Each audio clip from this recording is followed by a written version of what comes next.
Good morning, operators. Stand by. Stand by. Coffee's hot, frequency's alive. 145.430. You're listening to the morning hum. This is the Coffee Break Net. Steam rising with the sunrise glow, signals bouncing nice and low. Foothill light and silicon sky, morning check-ins rolling by. Call sign ready, mic in hand, voices drifting through the band. RF dancing in the air, someone's mobile somewhere out there. Heat up, drop your sign, one at a time, you're sounding fine. Sip so don't rush the day, net control will lead the way. Coffee on the console, radio's awake, morning on the machine, give and take. Voices in the speaker, smooth and clean, so like riding on the beam. Checking out, don't hesitate. This is how we caffeinate. From the hills to the bay, W6EK Echo Kilo starts the day. Check here. AllStarLink been feeling strong. Echolink brings friends along. Mobile bass or handheld tight, everyone's sounding right. Morning traffic rolling through, signal reports 5x2, laughing in between the keys. Coffee cup and beeper R's. Mic drop, carry a tone, you're never really alone. One more round, take your place. Good vibes on the interface. Coffee on the console, radio's awake, morning on the machine, give and take. Voices in the speaker, smooth and clean, sunlight riding on the beam.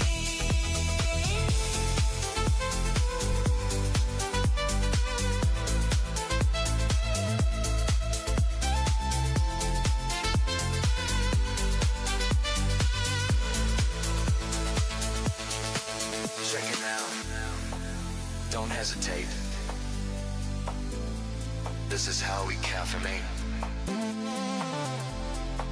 Morning voices, RF stream, coffee break, live on the machine.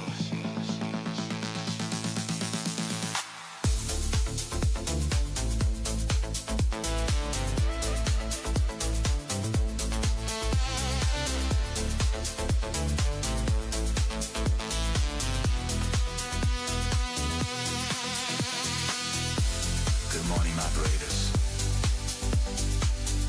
Stand by. Coffee's hot. Frequency's alive. Good morning, operators. Stand by. Good morning. Voices.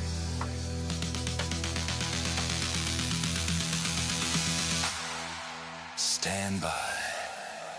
Stand by.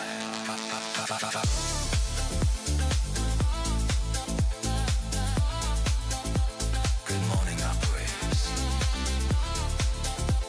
Stand by. Stand by. Good morning, operators. Stand by.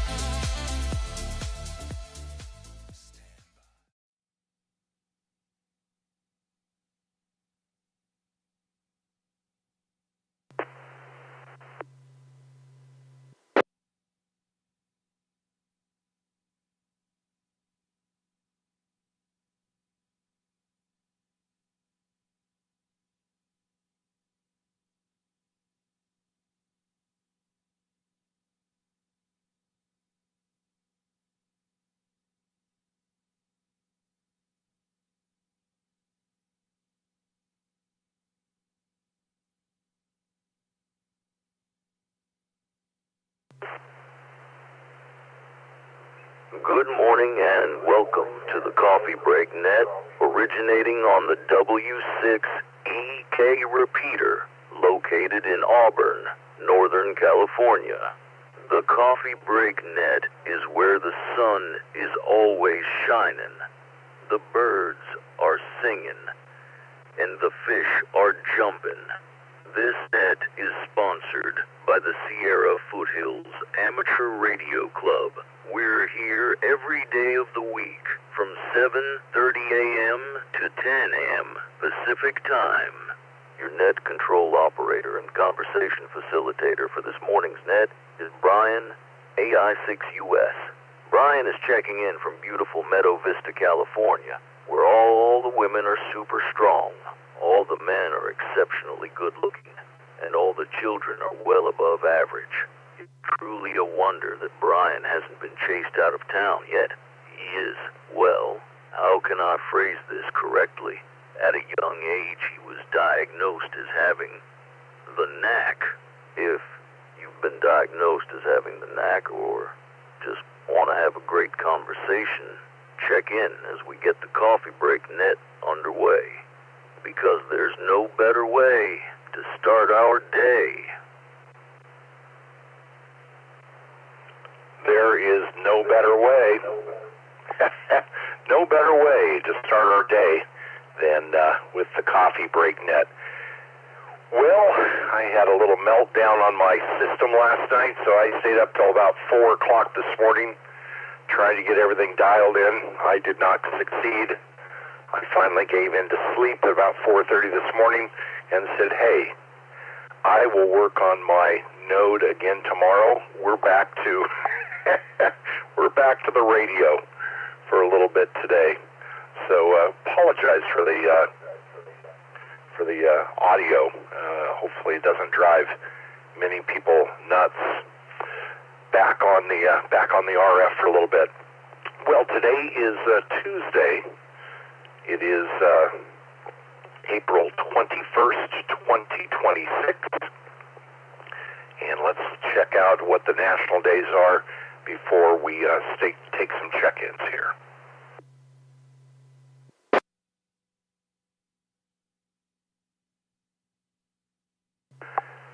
Today is World Creativity and Innovation Day. And then it's also Keep Off the Grass Day. Kind of the opposite, huh?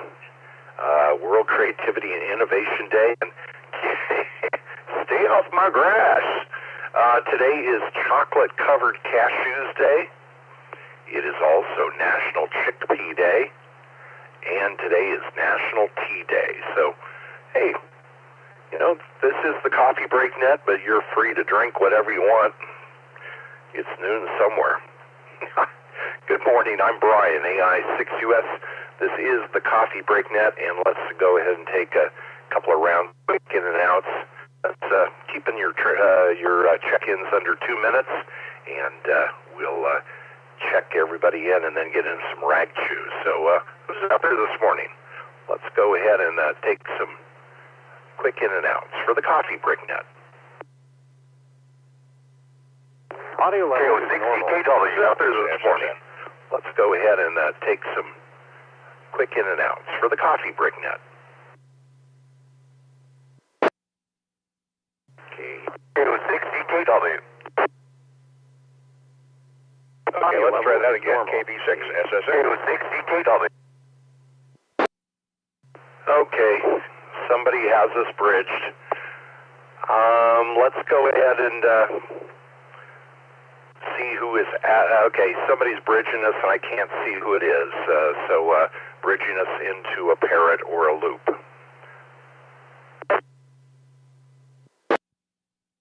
KN6HF. Yeah, stand by, everybody. Sorry about that. Let's go ahead and let me check to see if we're still in a loop here.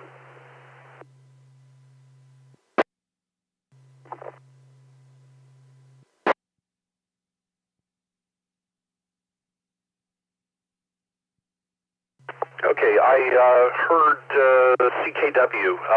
Ramon, could you give me a quick check? Were you able to hear the intro there, or was it echoes and feedback in the background? Good morning, Brian. Yeah, I can hear a little bit of reverb, on your transmission. And yeah, I heard a little bit of it sounds like a parrot bridge-in. Back to you.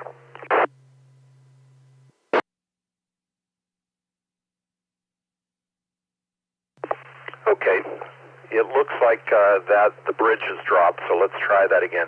Hey, good morning. This is Brian, AI6US, and this is the Coffee Break Net, and let's go ahead and start taking check-ins. I'm going to start, of course, with folks in Northern California, so any stations in Northern California, I'm going to invite you in first to the top of the first round, and then we'll spread across the country and across the world for check-ins. So if you're in Northern California, coming in through either a repeater or via the internet, taking check-ins, putting you at the top of this first round.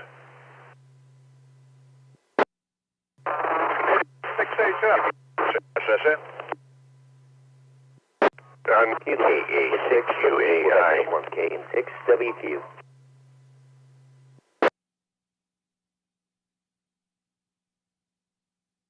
November 6, Romeo, Juliet, Charlie, over.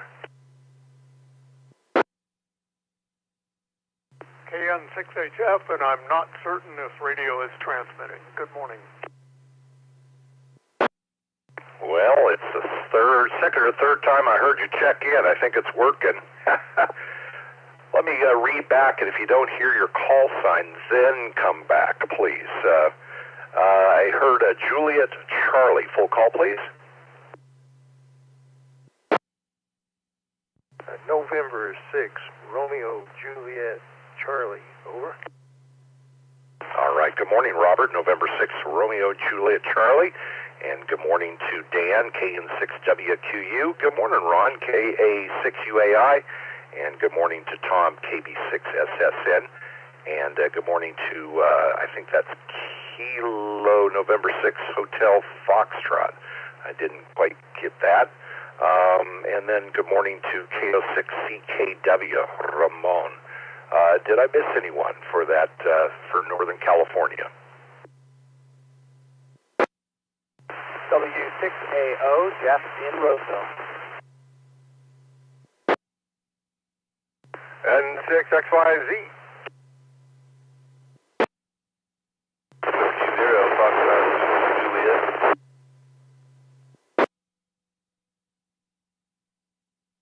Yeah, unfortunately, the station ending in Juliet, you are on the fringe of the repeater or something, not quite making the repeater. So good morning, Rob, in 6XYZ, and good morning, Jeff, W6AO. And I think that's everybody out of the Northern California. Let's open it up now to folks coming in through AllStar Echolink for other parts of the world.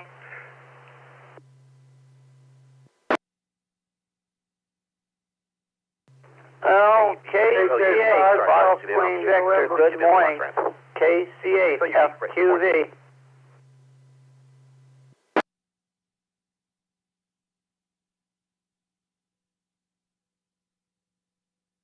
Well, I think that was 8 or 9 people deep. Good morning, Mark, KC8FQV. And please spread it out and try it again. That was about 8 people at once. Kilo Bravo 6, Lima, Uniform Victor. Brett, good morning.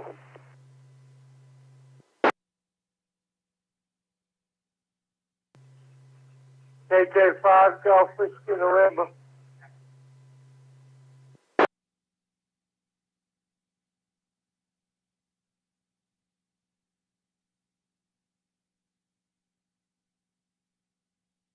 All right, good morning there, Will, KJ5GWN, and good morning to Brett, KB6LUV, and good morning to Mark, KC8FQV.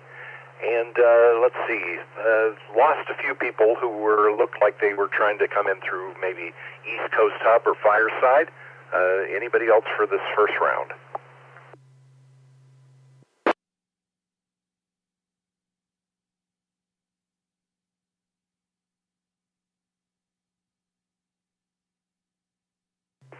All right. One other thing, into DYI, Patrick, if you're monitoring the all nodes, net nodes are still connected up. Are you monitoring, Patrick?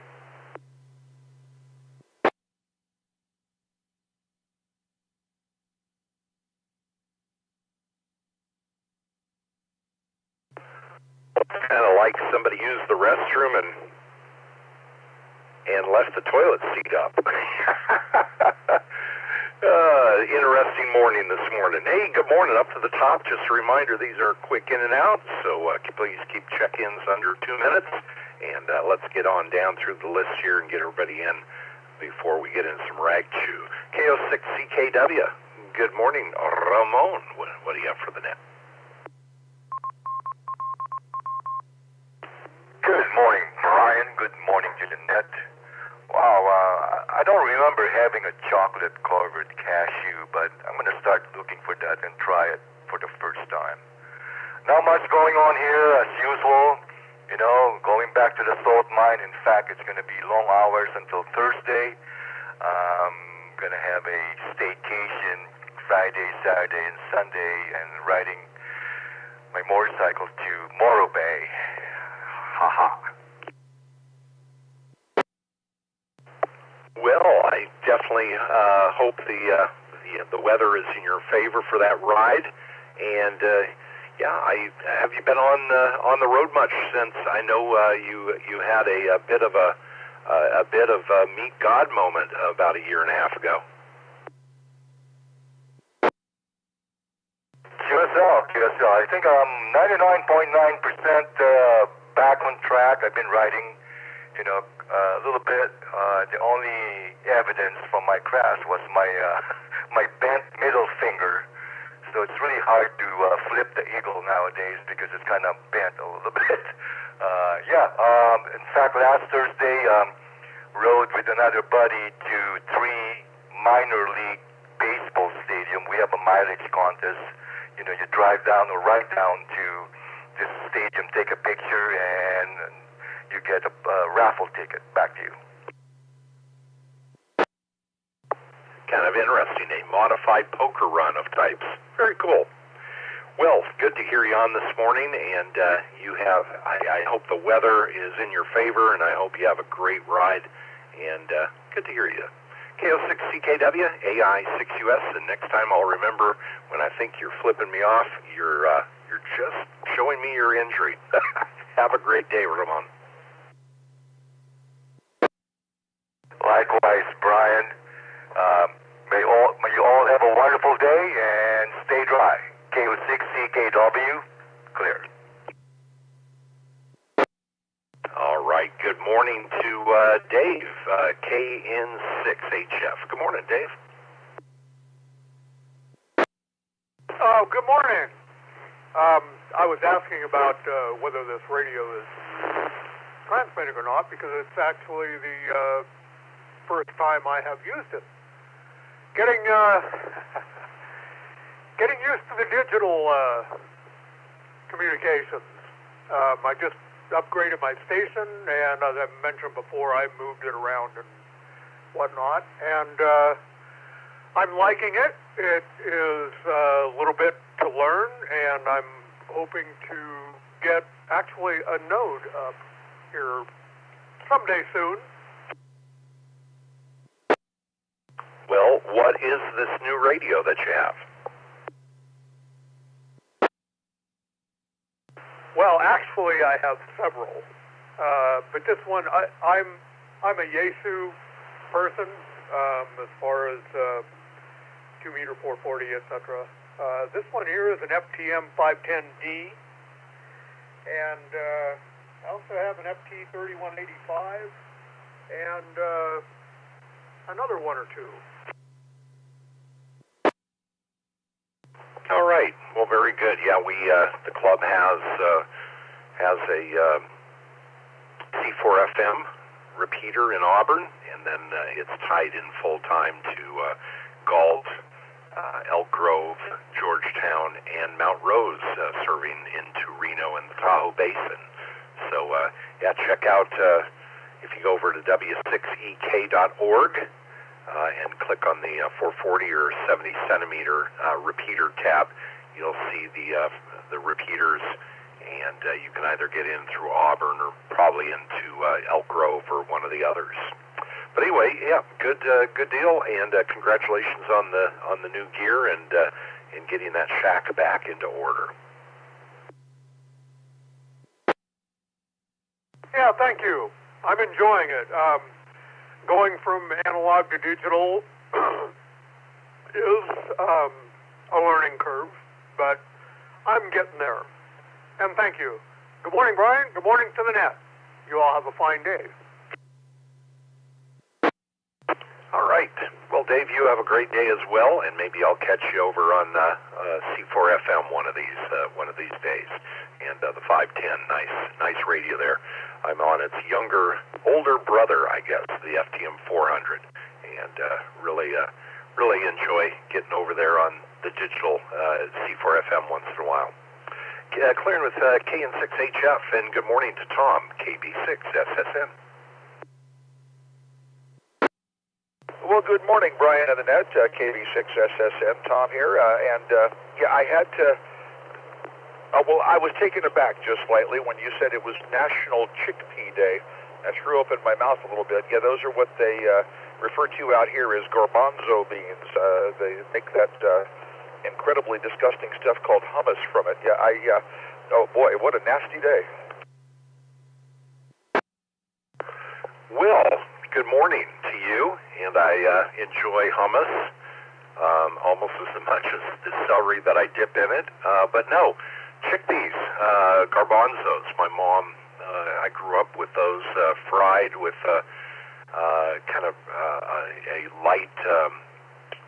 light coating, and then they're fried and served up for breakfast. So yes, I guess I wouldn't be fighting you over that dish of chickpeas. Chickpeas are pretty good in soup too. So yeah, but I imagine I'm trying to figure out why anybody would have such a disdain for chickpeas. But I guess if you were force-fed them, a lot of things can happen. Well, you may recall that my mother was the worst cook on earth, and that could have had something to do with it. Yeah, but I just can't stand the things. I don't like anything to do with them. But yeah, they put them on salads and stuff, and I'm like, are you kidding me? Yeah, if you like them, more power to you. I'm not trying to tell anybody else what to eat. Just please don't serve them to me. Anyway, I'm on Highway 80 westbound here. It's pouring down rain. Can't hardly even see the lines on the road. I'm on my way down to Dan's house today to drop off his new amplifier, KN6WQU, who's coming up here in a little bit. And he will be after this morning QRO. Well, hopefully he has. Hopefully he's receiving some training on how to use this power.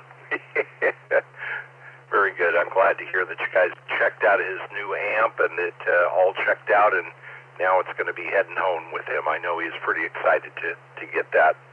Well, good morning to you there, Tom, and enjoy water skiing down the hill. Tally ho. 7-3. Have a wonderful day. KB6SSN. And you have a great day as well, Tom. Clearing with KB6SSN, and good morning to Ron, KA6UAI.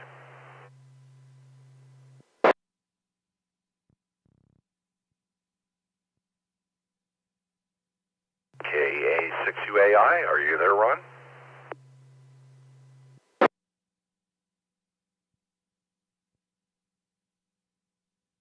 All right, good morning, Dan, KN6WQU.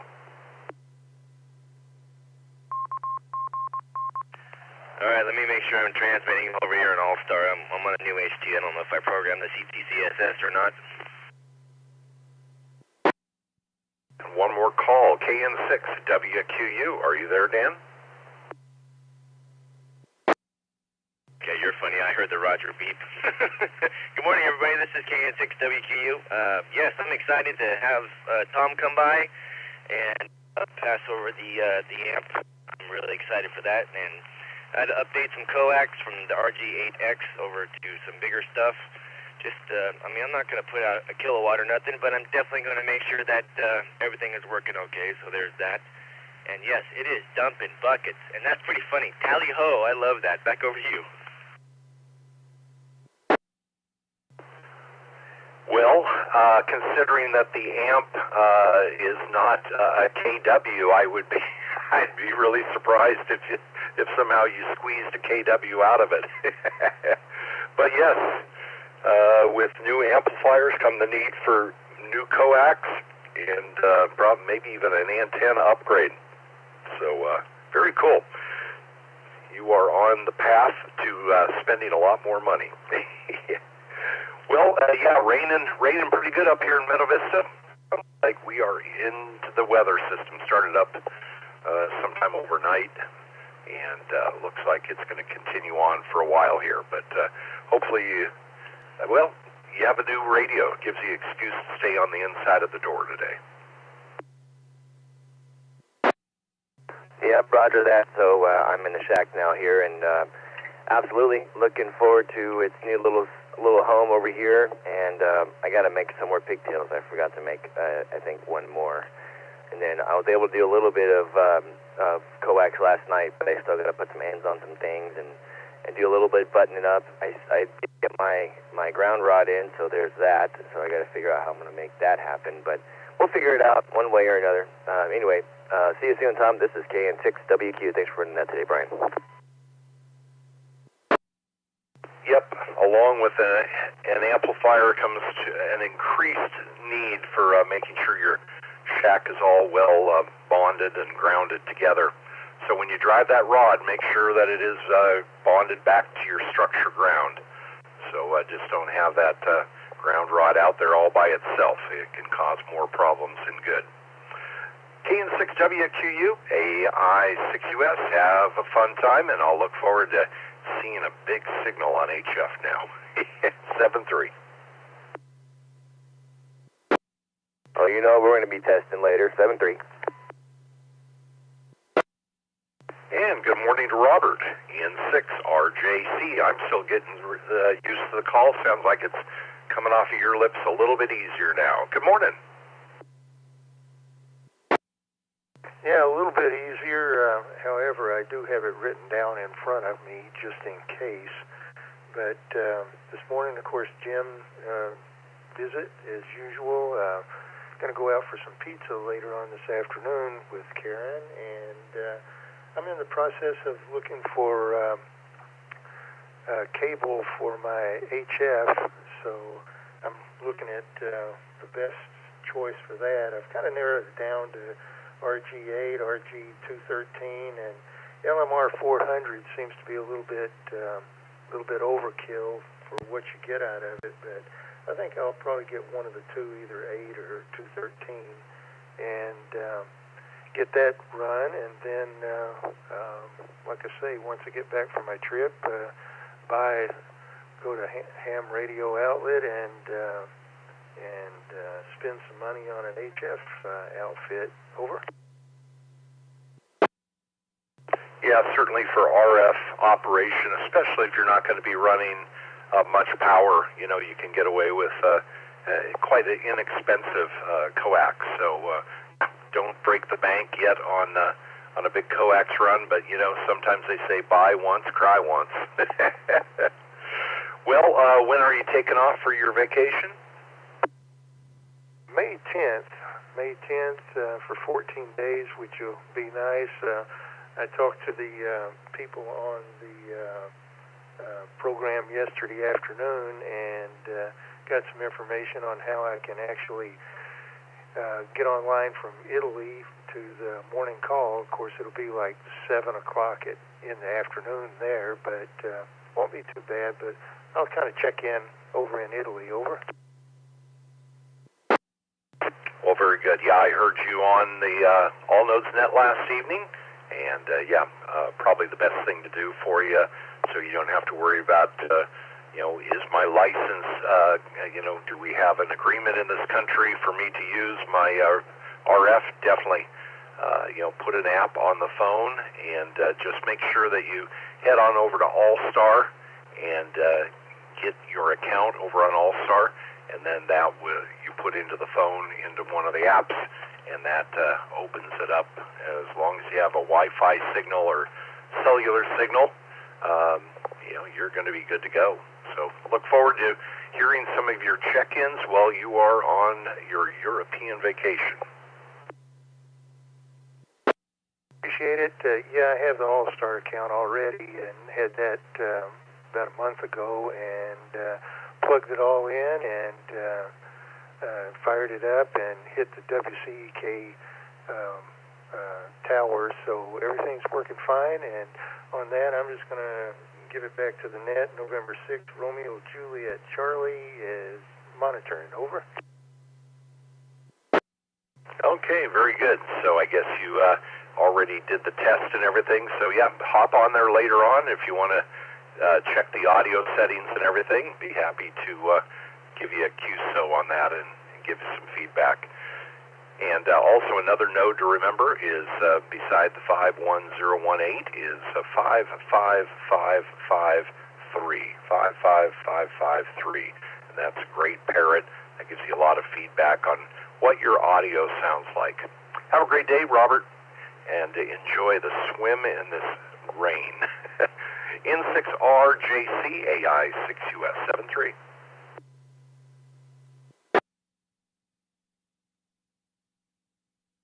Good morning, Jeff, W6AO. If you're on the back porch, you're holding an umbrella this morning.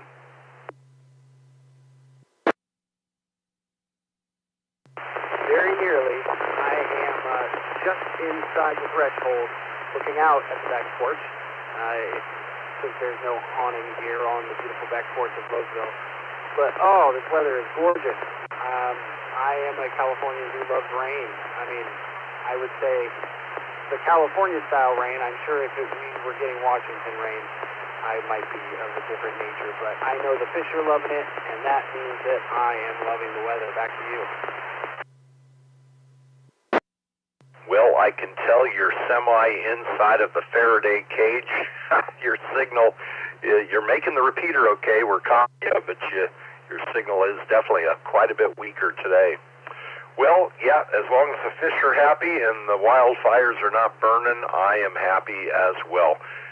Being one that grew up in Washington State, it took me many years to get the rust out of my skin and the webs from between my toes. But yeah, I can definitely enjoy the California springtime weather like this.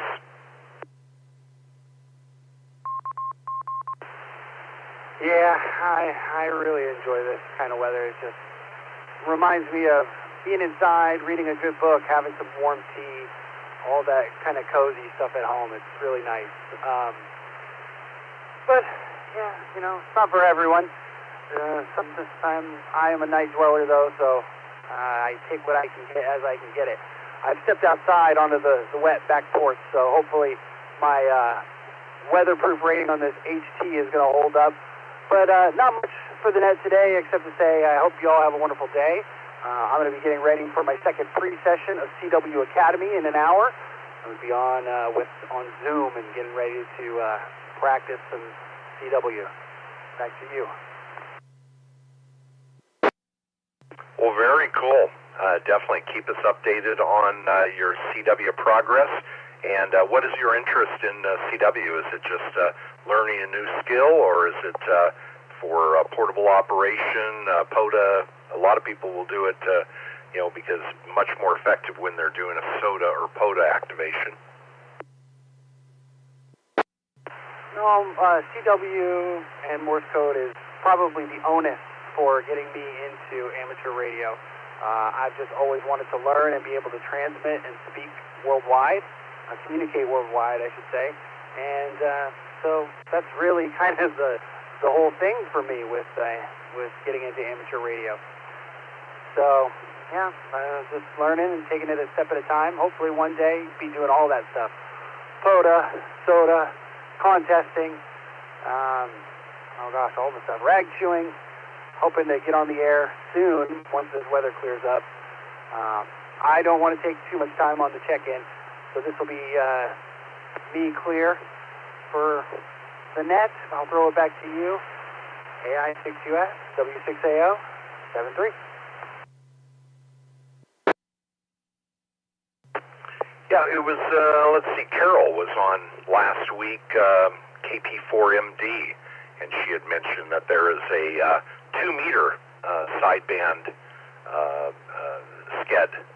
I'm trying to remember, let's see, I think that is on maybe Fridays, so 14409, 14409, I believe it was. But yeah, check out, there are skeds available on 2 meters, and it might be something you might be interested in getting involved with. You have a great day. Thanks for checking in, Jeff. W6AO, AI6US. Happy Tuesday. Thank you, Brian. And thank you to the net. Thanks for running the net. We appreciate you, even on a morning where it's a little more difficult. W6AO, clear. All right, Rob, have a wonderful day. Singing in the rain, he's singing in the rain. I know, you didn't join the Coffee Break Net to be subjected to that singing, did you? Good morning, Rob. In 6XYZ. What do you have for the net today?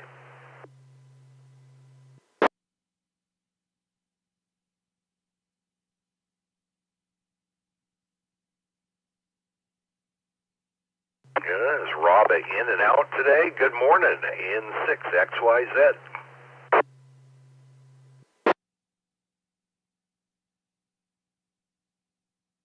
All right, let's check and see if Mark is there. KC8FQV. Good morning, Mark.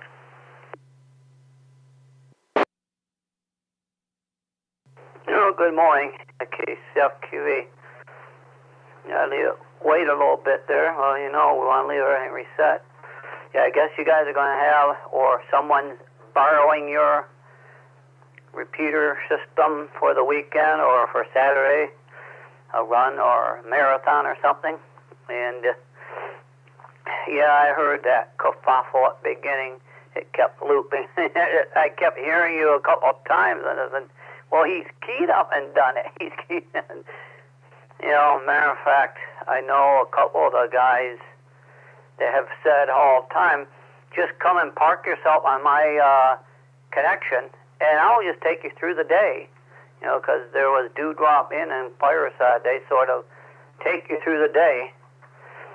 Well, you know, maybe a situation that All-Star should say, well, we're no longer going to have the ability to just, you know, I mean, we'll leave you connect, but if you're going to, you know, well, you know, that you're not going to be able to connect to something. Somehow, where when you on and you go to the next group, everyone connected to you are going to just get dumped.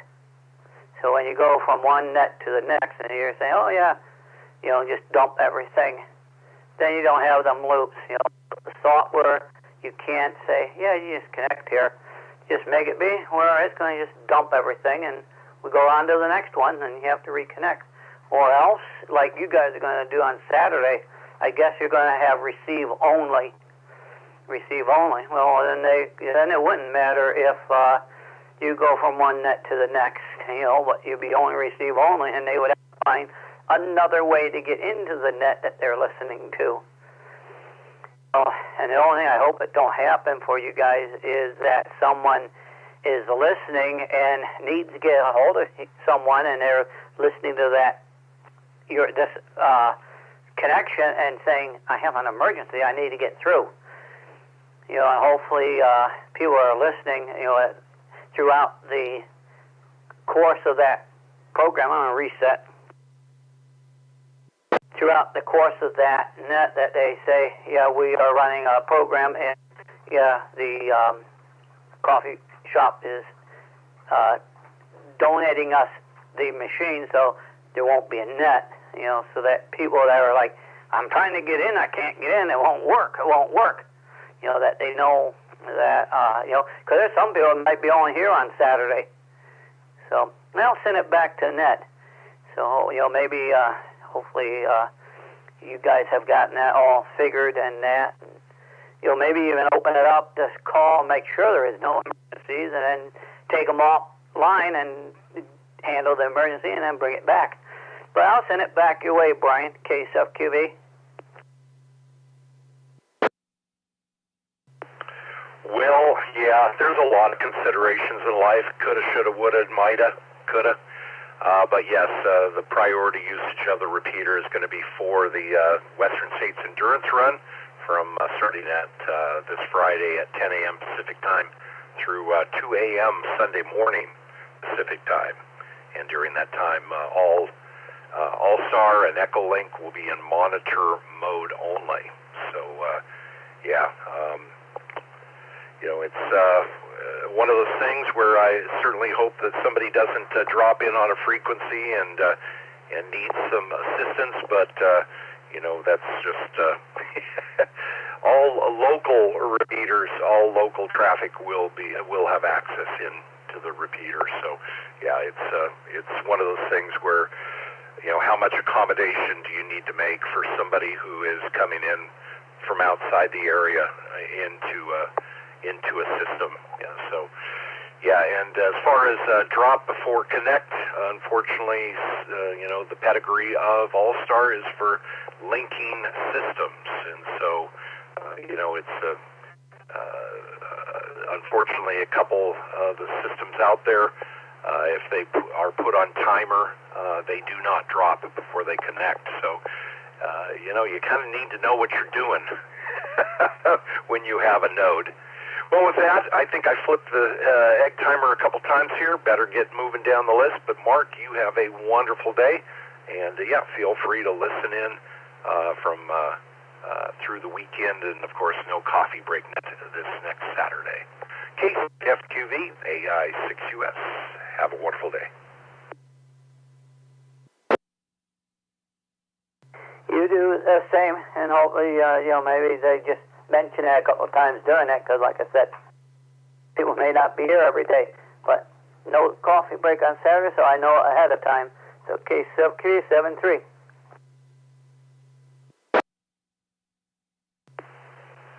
Good morning, Brett, KB6LUV. What do you have for the net this morning?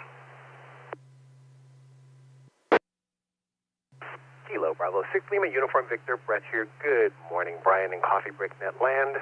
Yeah, waking up to a wild, wet spring morning here. Woke up in the middle of the night thinking I might need to find a hammer, some nails, and wood to put together a boat. The skies were open last night. Yeah, I was in the shack here working on the node until about 4 a.m. this morning, and have a very active gutter on the other side of the wall about 4 feet away, and heard that thing just sound like a Russian river. It definitely came down with a vengeance overnight, that is for sure. Well, good morning to you. Good morning to, I don't know if your mom Bonnie is monitoring or the rest of your family, but good morning to you. Good morning to Dee Dee. Anything for the net today? Well, thanks for the good mornings to the family. They appreciate it. Mom is definitely listening this morning. Dee Dee is sleeping in, and Jordan may be up and moving, so good morning to him as well. And nothing really on the map for today. Just normal recruiting of data center professionals today. So that's what's on my list. I do have some garden stuff that I was going to do today, but that's going to get put off until tomorrow because looks like it's still going to be a little bit wet today to be doing stuff outdoors. So with that, I will say, Brian, thank you for being there this morning. It's always appreciated. Everybody else out in Coffee Break Net land. Oh, today is also unofficial, I guess it's unofficial, but it's a surprise drug test day. Hi. Yeah, I saw that this morning, and I thought, boy, how isn't that awesome? What yesterday was 420 day, and today is surprise drug test day. Oh, so be it. Hopefully you didn't have a poppy seed muffin for breakfast. Brett, have a wonderful day. Good morning to Bonnie, and put on your swim goggles and head on out on Little Red today. Enjoy the beautiful springtime weather here in Northern Cal. 7-3.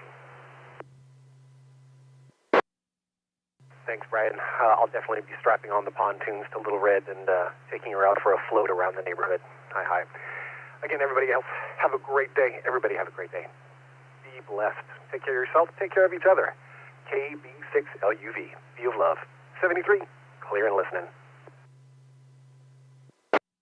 All right, clearing with Brett, KB6LUV, and good morning to Will, Oklahoma City, KJ5, Golf Whiskey November. Good morning.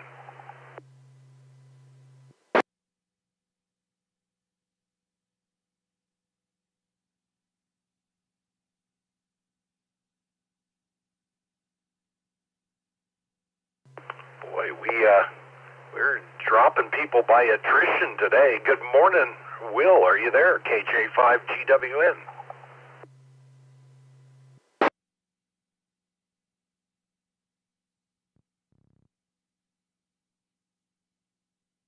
All right. Boy, I'm feeling kind of let down here.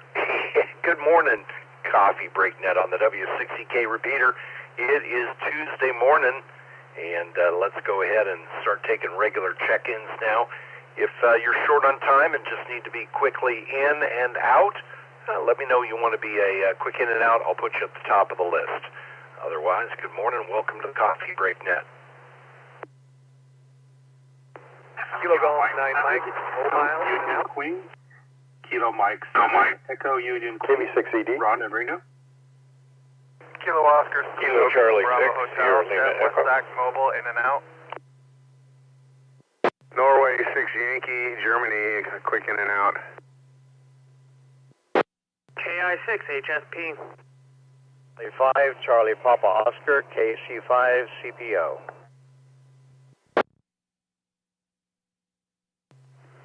N9MUF.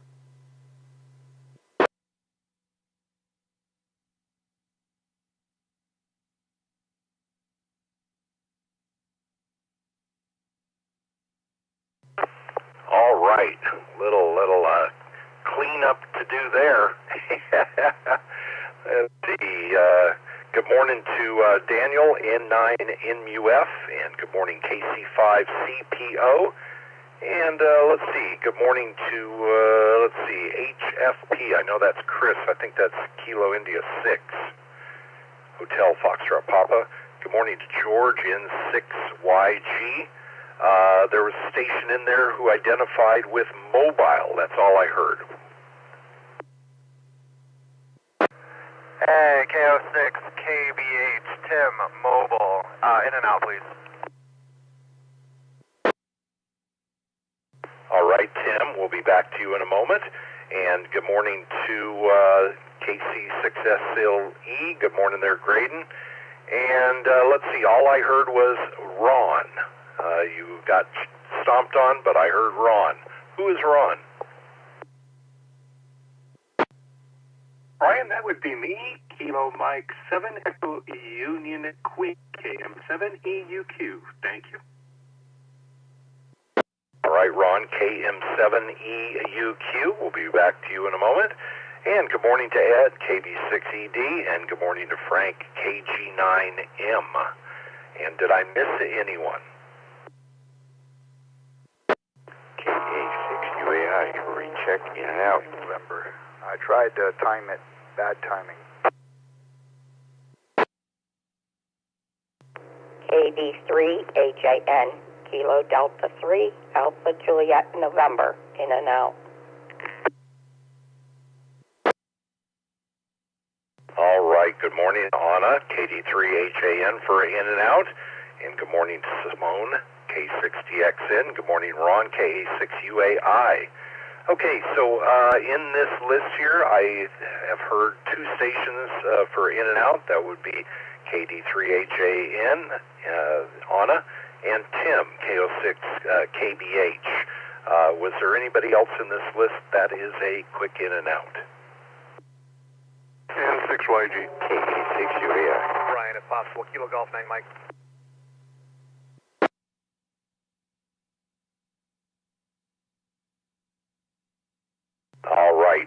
let's see, Kilo Golf 9 Mike for in and out, and also George in 6YG is in and out. And Ron, was that you for in and out as well, KA6UAI? Yes, it was. All right. Anybody else in this list going to be a quick in and out?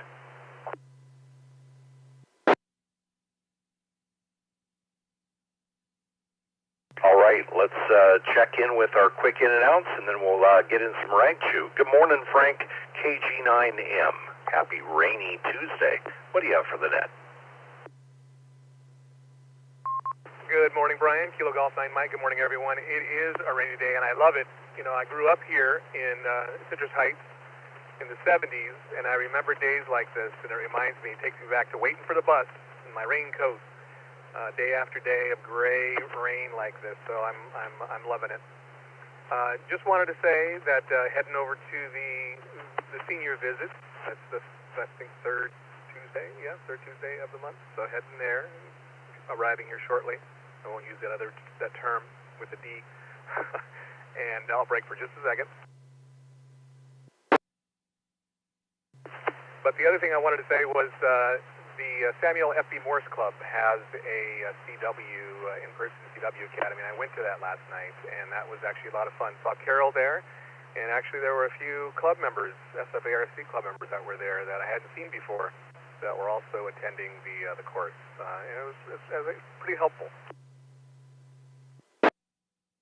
Okay, is this a resurrection of the Samuel L. Morse group here in? I know that things kind of slowed up after one of the founders passed, but is this a class or just a practice session? So it's an actual class. It's 9 Mondays, and it's down there in Fair Oaks, and there was a good turnout.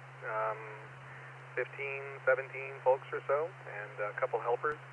So actually provided a straight key and went through ETNMAI, I think is what we learned last night. All right, sounds like the CW bug has given you a good nip there. Excellent. Glad to hear that those are in session. I know for a while they were not holding them, but good to hear that everything's back in. You know, it's one of those in-person meetings. A little peer pressure really helps some people through that barrier. Well, congratulations, Frank, and keep us updated on your progress in that class. Yeah, will do. So far, very nicely done, and good group of folks. So anyway, with that, Brian, I'll turn it back to the net. Thanks for running the net. Oh, and by the way, to you, just wanted to say, awesome display of sorting through that kerfuffle. I'm amazed at how you're able to do that, pulling all those names out of that mess. But anyway, great job. With that, AI6US Kilo Golf 9 Mike 73, everyone. Have a great day and enjoy the rain. It can be a challenge sometimes, that's for sure, Frank. You have a wonderful day, and we'll chat again soon. KG9M, AI. Oh, and by the way, thank you so much for going out and doing those visits. I know it means a lot to people, and it's great that this is just a reoccurring thing for you. I know it really makes their life much brighter, so thank you so much.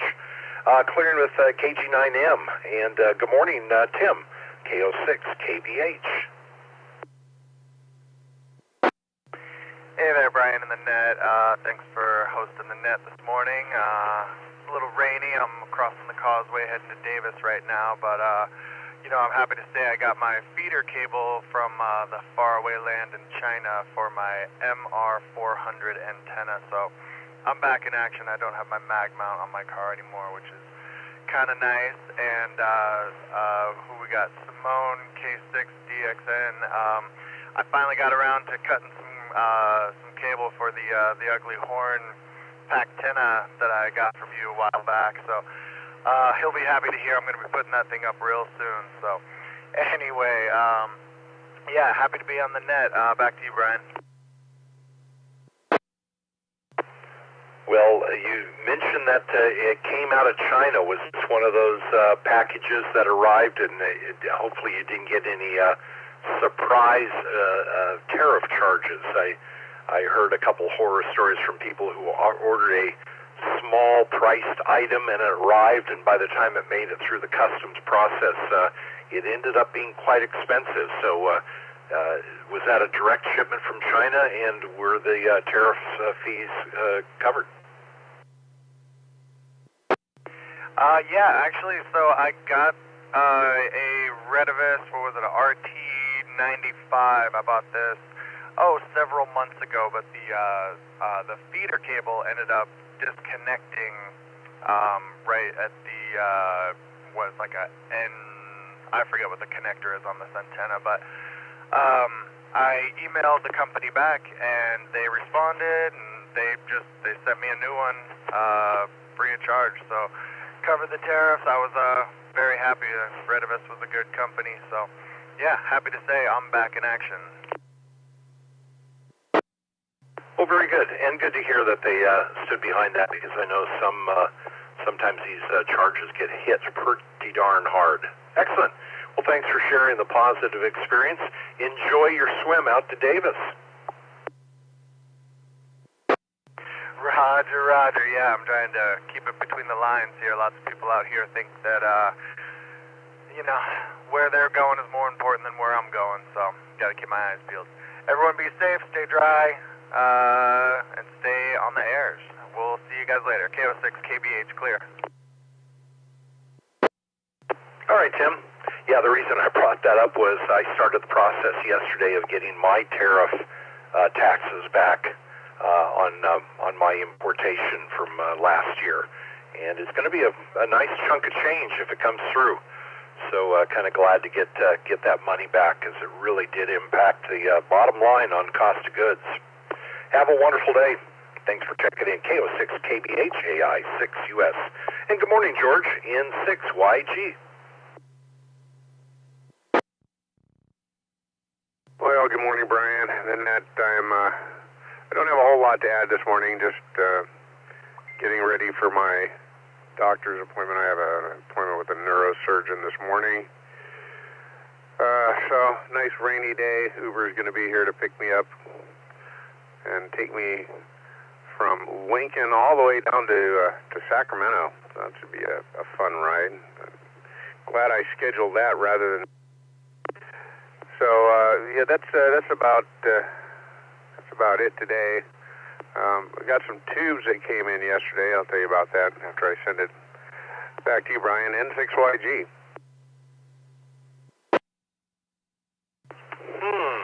Purchased some tubes, and wondering if this is new old stock or I know I had heard you at one time talking about picking up good prices on eBay and not having high expectations and pleasantly surprised when they have life in them. So what did you get?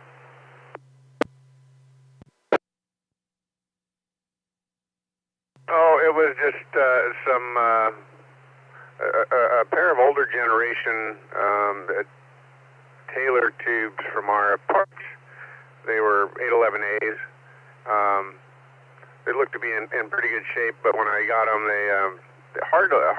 these were hard to inspect. They had quite a bit of getter on the inside of them, much more so than I'm used to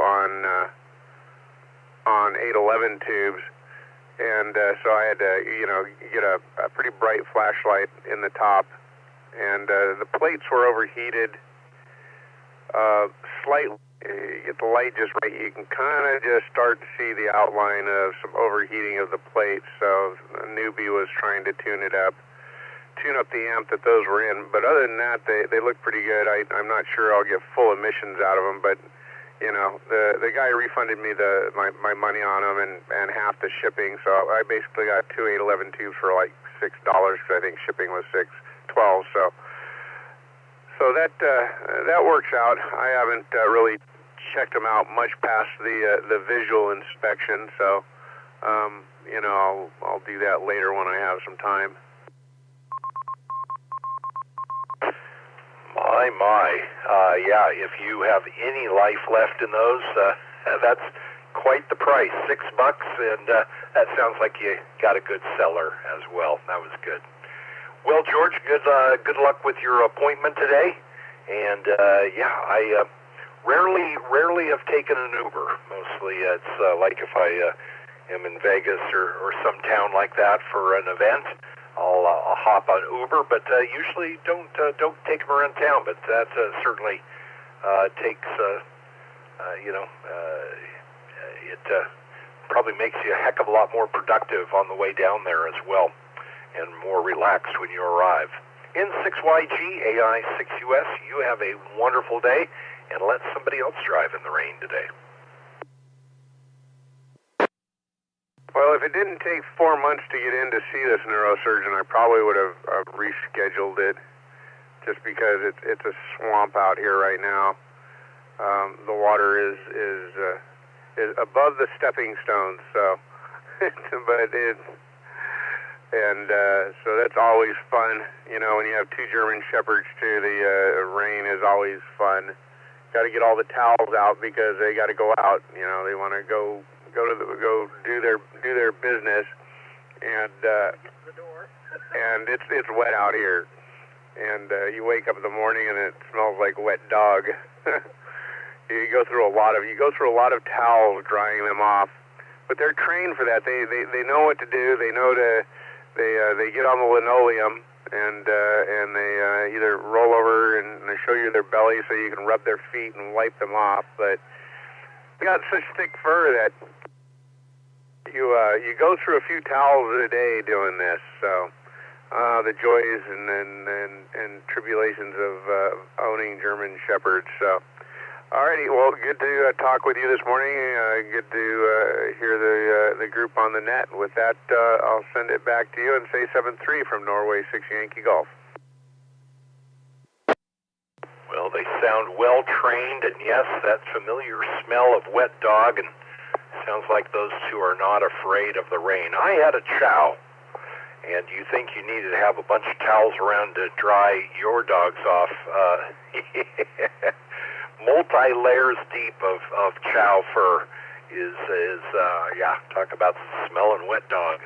Have a great day, Ron, or George, and we'll chat with you later. N6YG AI6US. And the reason I said Ron was because I was looking at my list here, and Ron is up next for a quick in and out. KA6UAI.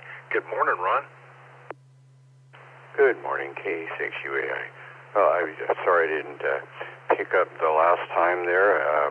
It was dog pill time, and I had 2 dogs come running out of the bedroom and waiting for their Max and Mackay get a little bit of a hot dog. Max has a pill in it, and then Max gets 3 more in some of his kibble, and they're chewable. So he always shows up when the Alexa devices start talking about it being pill time. It's 7:45 morning and evening, and had to take care of that or else. Boy, it sounds like Alexa is training your dogs well. Oh, and they also have one at 8 o'clock in the evening. After pill time, that'll probably get moved back a little bit here as it gets lighter. That tells them that it's cookie time. And, of course, for each of those, the small dog, Mackay, she starts her high screeching, sort of a howl, and runs in here and just gripes at you until you get up. So, they know what all that means, and they don't pay any attention to the ones that remind me of things like, oh, it's time to have lunch, get up from the office desk. But, so it's fun. But I got good news last week about the Yaesu that I sent in. They said that not only was it repairable, but there was nothing wrong with it. They think maybe a loose connector of some sort. I had taken it out of the big box and tested it with a battery separately, and they said, well, you know, what cable did you use? And it turns out that I did use the same cable reconnected to the battery after it came out of the case, and although I had the fuse out and examined it carefully, they said there still could be a bad connection in there causing a voltage drop. And they hooked it up and fired it up with the cat control with the push button, and all the circuitry seems to be okay. So it'll be back tomorrow, and just about have the case ready and the rubberized foam that goes in there. I still have a few more layers of that to put on. So now that it's raining, I'll have to come up with a ventilation system, I guess. But that'll get done, and that'll be ready to head out the next time. There's quite a bit of ventilation things that are built for racking systems for road cases. I used to work with a guy who built road cases, custom road cases, and there are some pretty innovative stuff out there. So if you're, if that can be adaptable, check those out. Well, the frustrating thing is when you had a problem with the radio and it goes in to have service and they say it's working fine. I hope that stays true for your next outing, especially if this radio starts traveling with you. So keep us updated on that. Have a wonderful day, and yes, those alerts that are coming out on the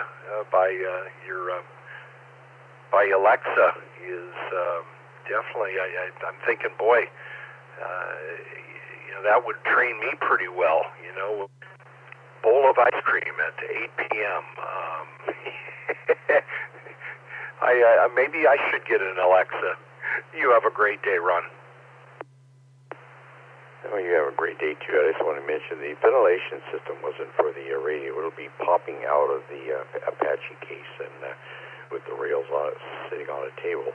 No, the ventilation system is for me to spray that rubber coating. I'll need to do it in the garage or undercover out on the patio. Might work the best. And it's damp, so it'll be a long time between coats. But I'm going to try to get that done today. Anyway, have a great time, and I'll go see if I can get ventilated. KA6UAI. Sorry about the misunderstanding. Absolutely. Do that in a safe, well-ventilated area. You have a wonderful day. Clearing with KA6UAI. And let's see, the last in and out on this list is going to be Anna. Good morning, Anna. KD3AJN.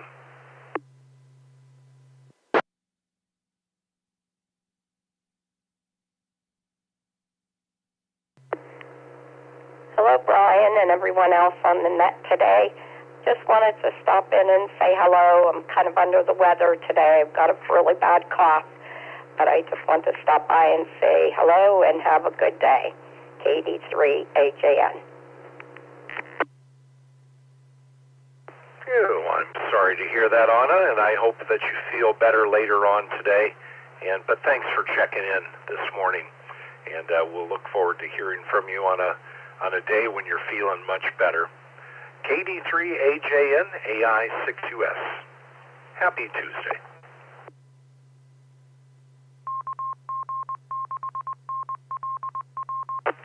And let's see what kind of trouble this guy is into. I know, Ed, you're getting close to my age, or right about my age, and it seems like you have been in a heck of a lot more trouble in life than I have. I'm kidding. Or am I? KB6ED, good morning, Ed. What do you have for the net this morning?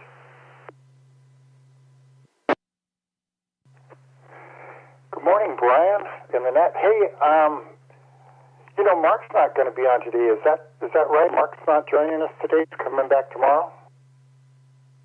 Yeah, that is correct. Mark, WB6BJN is not going to be doing the weather today. Would you like me to take the next 20 minutes and tell you about my weather rock? Well, what I'd like is to pop myself to the back of this list, take Mark's spot, because I want to have a little extended rag chew with you. And so can we do that?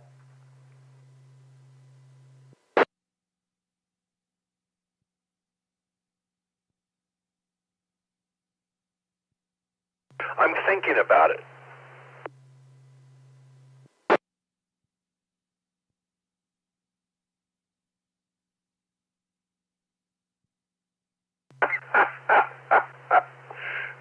did that get awkward or what?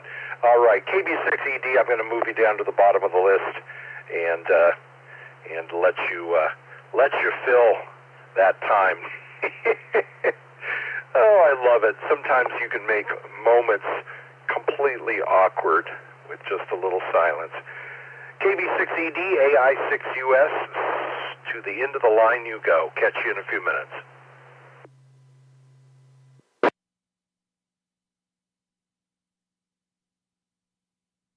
KM7EUQ. Good morning, Ron. Greetings, Brian and the net. This is KM7EUQ. I want to got a couple of things today. For Robert earlier, I started using Repeater phone app, and so far I really like that little rascal. I got the Echolink account and the All-Star account, and it seems to be working out pretty doggone good. And to talk about tubes, I remember the days when the TV would go wackadoodle. Dad would pull the tubes out. We'd go down to the drugstore. He'd plug them into the machine, see which ones were bad, pull out the new ones, go home and reinstall them. But that was back when you could repair your own things. Anyway, KM7EUQ, Ron and Reno, and I'm clear. Back to the net. Thanks, Brian. Oh, yes. I'm trying to remember if the local drugstore was a Payless or something, but yes, up there by the big photo section as you walked inside the door was that tube tester. And, I spent many a times going over to Goodwill and picking up old shortwave radios, or basically any radio I could get my hands on, and Mom would drop me by with my brown paper bag filled with tubes. You brought back a good memory there, Ron. That 8-year-old kid standing up at the tube tester. Certainly he's going to kill himself. Yeah, those were the days. Ours was at a thrifty drugstore, and I remember that after Dad got doing all the tubes, we got to go over and get one of those great thrifty ice cream cones. Back to you, Brian. Oh, yeah. And Dad treated his remote control to an ice cream cone. Oh, the good old days. I remember my first remote control. It was that clanger remote that sent out the little bell clang, and I think it was a Zenith, and it would change the channel, and everyone was amazed at that technology. No longer did the youngest kid of the family have to go up and rotate the tuner knob or hang on to the end of a rabbit ear tip so the rest of the family could watch a TV show. We romanticize and we idealize the past, but really, were those the good old days? Ron, you have a wonderful day. Thanks for checking in. KM7EUQ AI6US. Happy Tuesday.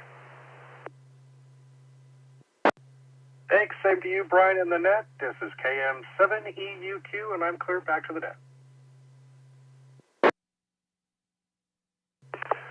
Oh, and I bet this next gentleman, and I use that term loosely, this next gentleman, KC6SLE, something tells me you spent a lot of time at the neighborhood drugstore testing tubes. Good morning, Brian. Good morning, Dad. Yeah, it was one of my favorite things to do. Dad would tell me it was the old vertical roll usually that was the first symptom that your tubes were getting weak. You could go up and pound on the side of the TV in a lot of cases and get it to calm down for a little bit, but then it started flipping again.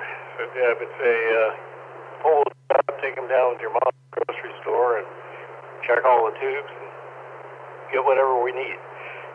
So your friend in those days was the tube substitution book that they had in the tube testers, which most of the store managers didn't understand, but I did understand. So you could actually select a replacement because the stock in those things was somewhat limited.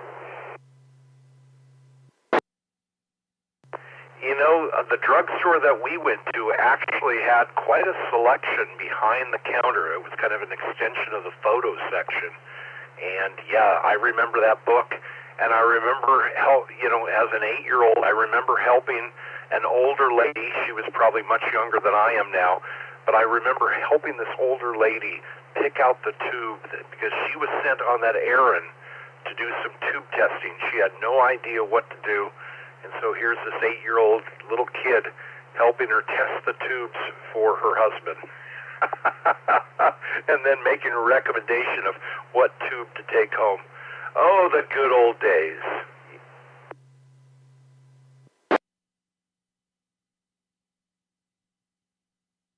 It had a AC disconnect built into the cover, but you took the back off, and you got all the warnings about X-rays from the CRT. You got all the warnings about the high voltage section, and you always wanted to pull that high voltage rectifier and take it with you in case it needed to be replaced. But experience taught you need to let that CRT discharge for a while before you reach in there and start touching things. But remember that good old dusty smell when you got the back off and you started pulling those tubes out? Nothing in my shack quite has that smell. Well, except me. Oh, we won't go there. That's the personal hygiene question. Yeah, tube testing. Tubes, I used to be really fond of tubes. I used to like to watch the back of a tube piece of equipment, whether it be a radio or whether it be a TV. I used to like to watch the tubes glow. Remember that? Oh, yeah, absolutely. Yeah, absolutely. Like I said, I was that kid that would go down to Goodwill and Salvation Army, Goodwill or St. Vincent's, I think was the other place in our town, and I would just spend as long as my mom would let me. We need to get going, but Mom, look at this, and you know, pick up a old tube radio or something that questionable whether it worked or not, but you know, it was $1 or $2 of your hard-earned yard money, and then you get it home, and first you would check to make sure the AC cord wasn't frayed too badly, and then experience had taught me to use a glove when opening up this equipment. Oh, yes. Darwin. I flirted with Darwin as a young boy. Did you?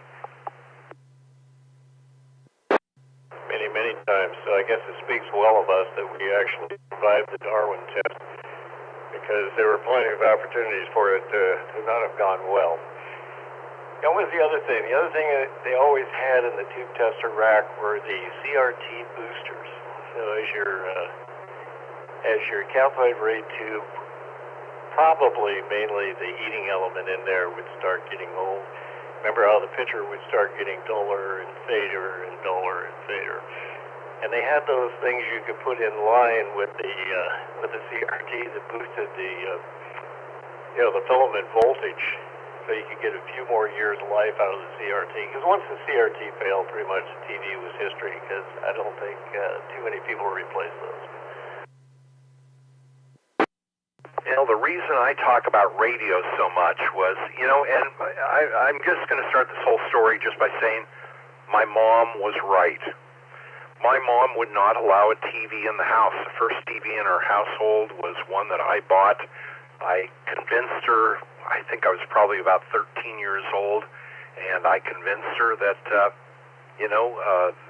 the TV was not going to turn me into a juvenile delinquent.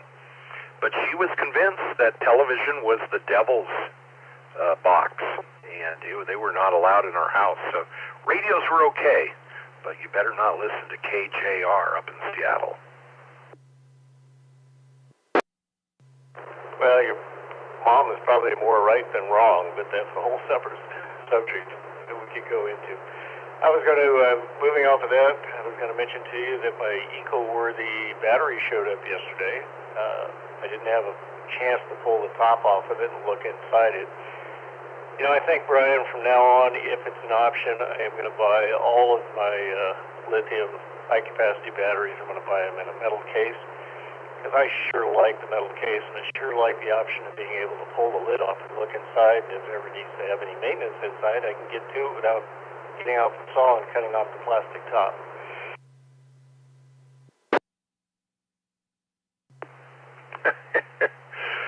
Oh my! Then we went to surface mount things where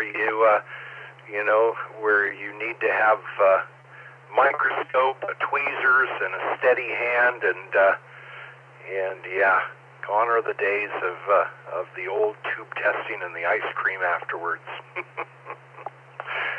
Well, good morning. We have a fox hunt coming this Saturday. Do you want to give us a quick update on the fox hunt coming up this Saturday, the 25th? Fox hunt is always immediately following the club breakfast, so if you can make it to the club breakfast, which starts around 7:30, most people get there around 7 so they can get optimum seating because it gets crowded usually. But that'll be at Bell's Diner in Auburn. Immediately following the club breakfast around 9 o'clock, we will meet, those who want to do the fox hunt will meet in the parking lot. The fox tender will hand out the rules for the fox hunt for that day. We used to give them out in advance, but we kind of like giving them out the day of, and it puts everybody on the same level playing field.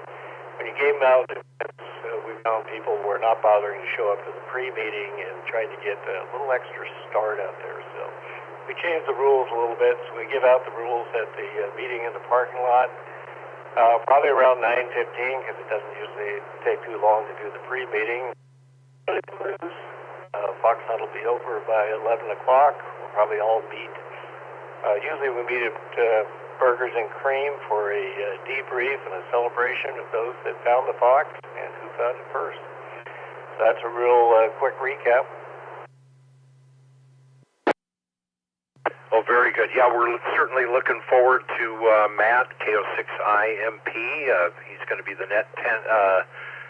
the fox tender.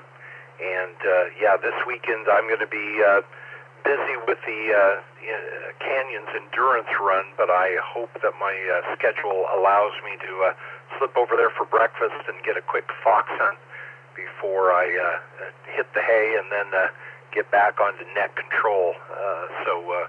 Yeah, really looking forward to this weekend. We always have a great breakfast at Mel's Diner, and then the fox hunt, well attended, and we have a blast. Thank you for all the energies that you put into keeping this going. And yeah, just a reminder, grab some pictures, and let's get some of those pictures into the newsletter. And we show everybody else what a fun time we have. Well, good morning to Grady. Good morning to Lisa. Good morning to yourself. And hopefully you have a project on the dry side of a wall or roof today.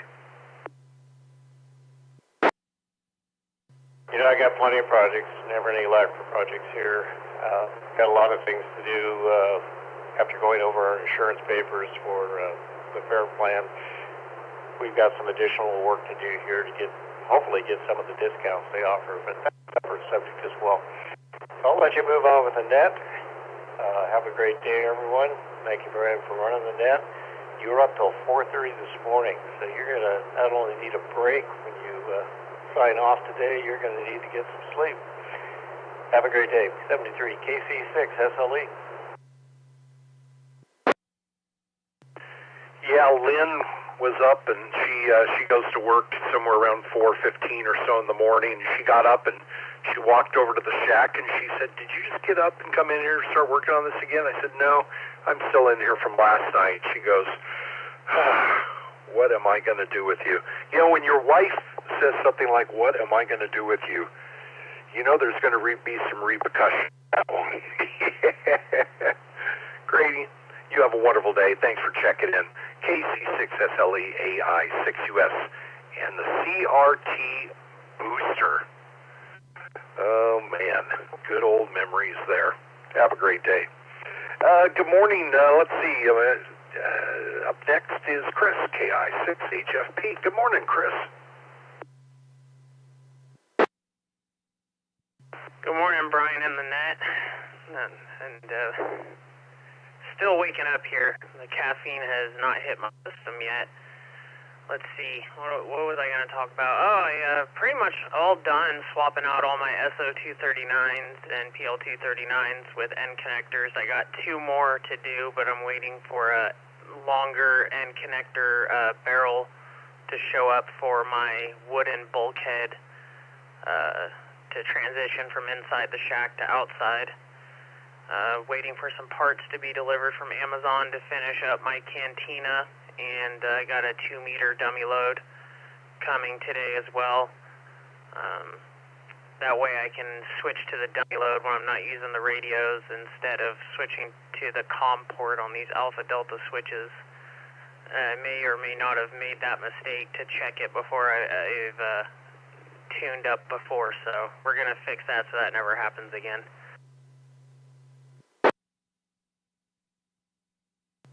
Cantina.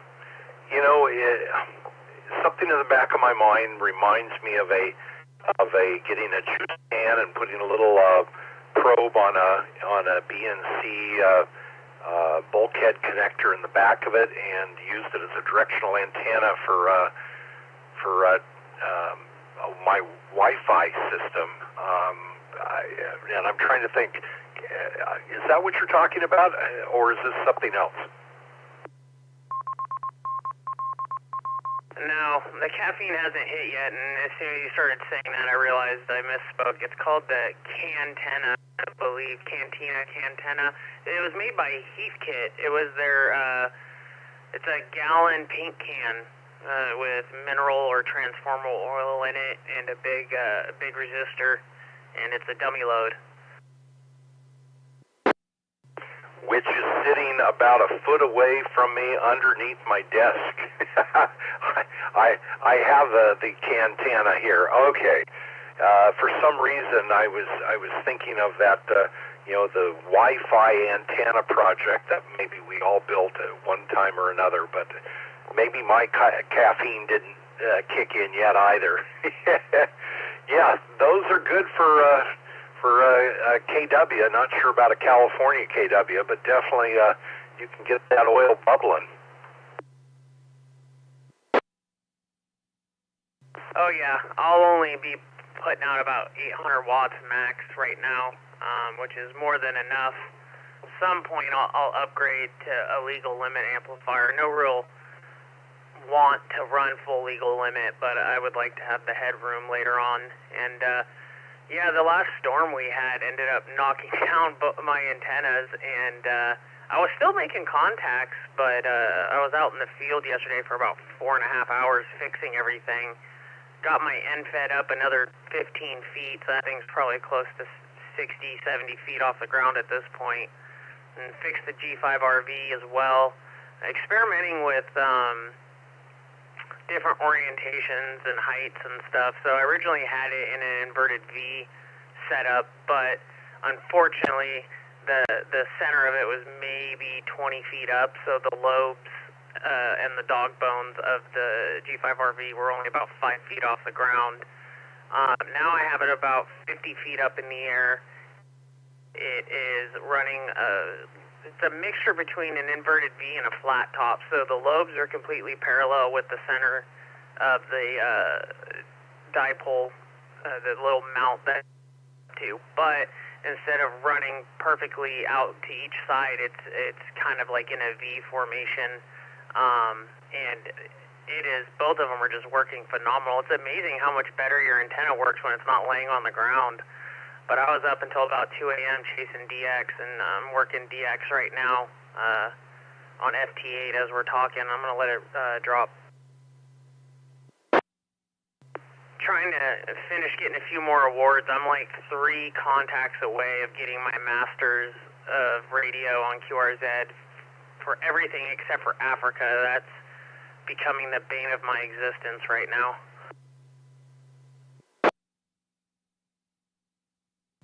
Well, certainly, I was just looking at the DX map, and it looks like the stations are starting to clear out of Africa, but, around the CQ worldwide, there were quite a few de-expeditions active, and I picked up, trying to remember what the African station that I picked up 3 weeks ago.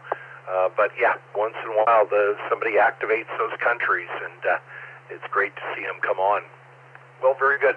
Yeah, antennas. It is amazing how you can take an antenna and just move it up, another quarter wavelength or something. I wish I could do that on 160 meters, but yeah, you start raising that thing up to different wavelengths above the ground, and that same antenna, and like you said, a different orientation to it, a different east-west, north-south alignment, a slope versus a flat top versus a V, an inverted V.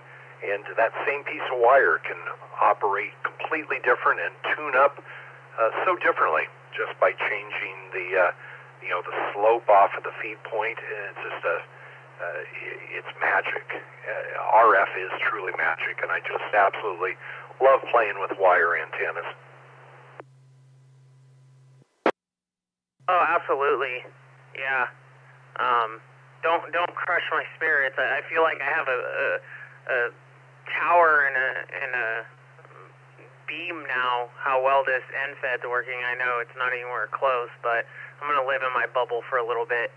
I ended up just, when I reset the NFED, I moved it no more than 3 inches to a different direction on top of getting the height, and it is just, what a difference.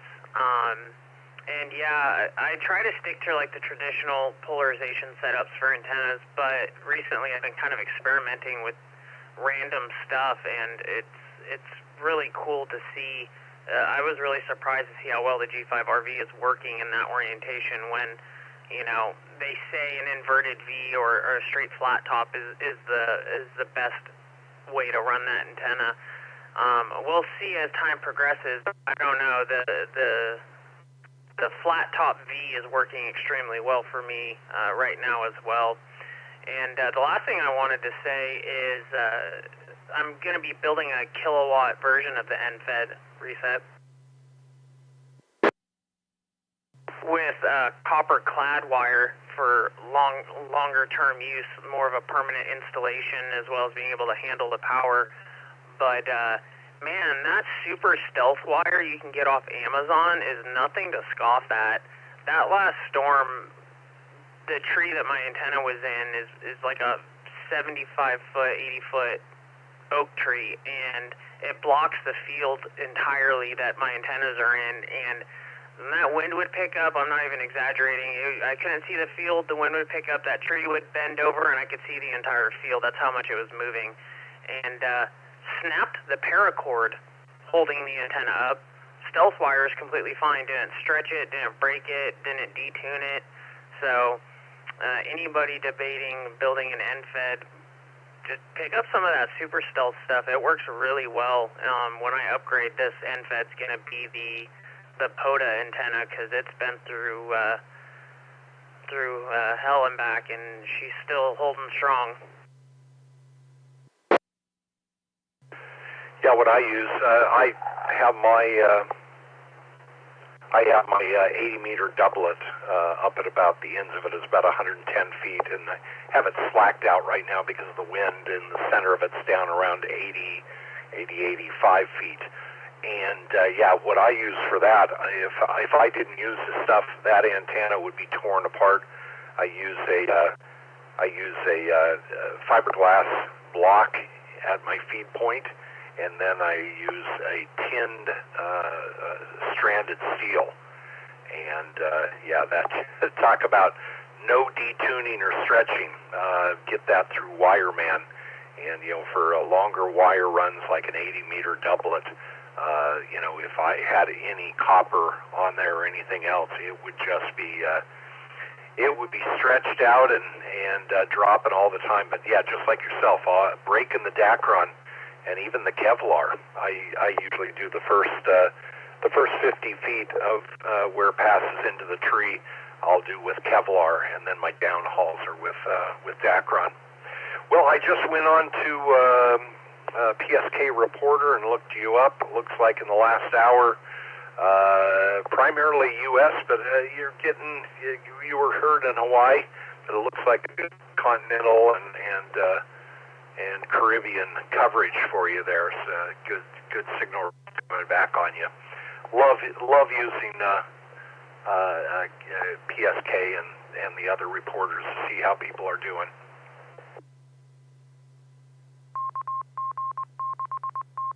Yeah, I need to start doing that for seeing how people are hearing me. I usually just use the spot collector and DX Labs for chasing stations and stuff like that, and or chasing multiple stations. And it's this chasing DX and chasing continents and awards is fun, but man, does it hurt the pocketbook. I just got this 7300 and I love it. I'll never get rid of it, but I'm already looking to replace it with like a 7610 so I can get that dual receive capability. And but I'm gonna wait. ICOM's supposed to be releasing something new this year, so we'll see. But with that being said, I'll send it back to you. I don't want to tie it up too long. I know I've been rag chewing about these antennas and stuff for quite a while, so I want to make sure everybody has their opportunity. KI6HFP. Imagine that. Ham radio operators using ham radio to talk about ham radio. I enjoy chatting with you there, Chris. No, absolutely. Looks like you are having a great time. And I'm just going to encourage you. Take a look at Flex and Anon radios.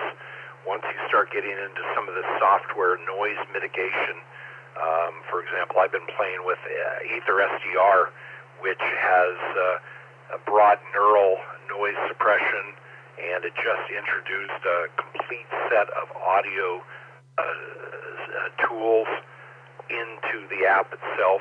It does AI noise mitigation. It builds in all of your tracking and spotting. Integrates directly into your logging programs. It's just fascinating. But anyway, some of these projects coming out right now, it's going to be a game changer when these start being introduced to other radios that are also capable of off-board, remote, and signal manipulation. So take a look at Ether SDR, and amazing project that is all AI developed and verified. Just totally amazing. Anyway, you have a wonderful day, and I will. I'm going to have to check the log to see if we've ever worked each other. That big DX station, DX station to DX station. Have a great day, Chris. KI6HFP, AI6US. Happy Tuesday. Thanks, Brian. Yeah, I'm going to check out some of those Flex radios. My only concern is I already have 4 monitors that are being completely used right now, so I'd have to add at least another 2. So, KI6HFP. Yeah, I have a 49-inch curved in front of me here that, everything in one place, and on the wall is another one that I use for ham clock and node manipulation. Yeah. You can get pretty monitor rich when you start getting into these computer assisted stuff. Have a great day, Chris. Clearing with KI6HFP, AI6US Coffee Break Net, KC5 CPO. Good morning and welcome to the net. Looks like this might be your first time check-in, not coming up on the log. I'm Brian, and welcome.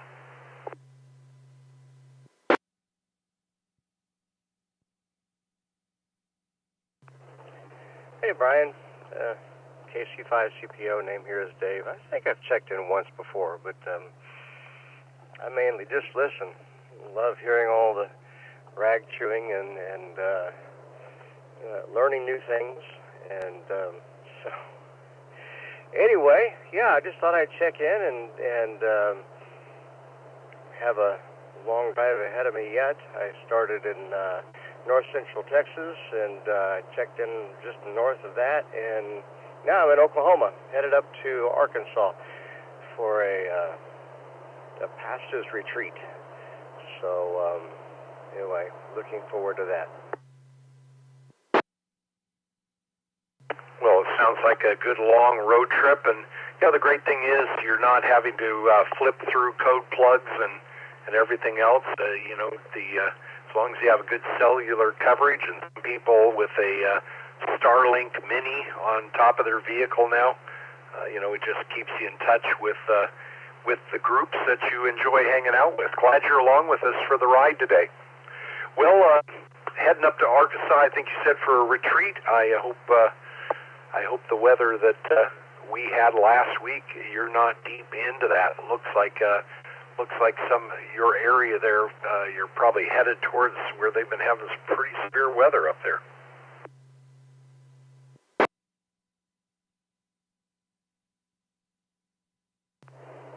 Yeah, hoping for at least one clear day so I can go out hiking south in the Ozarks. Just spend some time just doing something a little different. So, yeah, digital's awesome. I'm talking to you on an M1KE coming through my cell phone hotspot, and just in a rental car. So obviously I can't have my antennas on it, but digital's been a real game changer. So.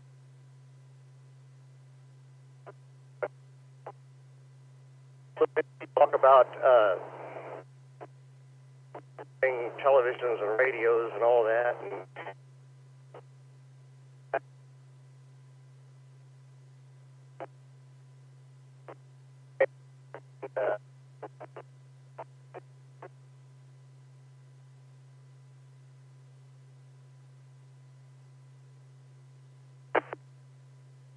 Uh-oh.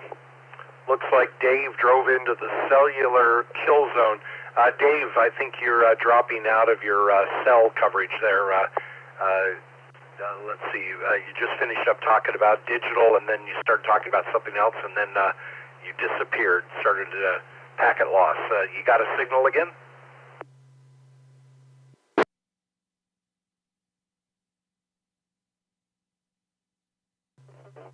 Okay.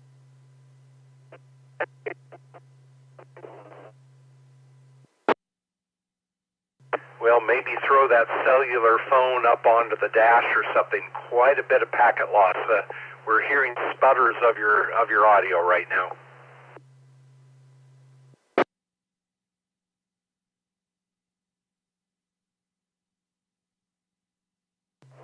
All right. Well, I'm probably worse. Here. Thanks.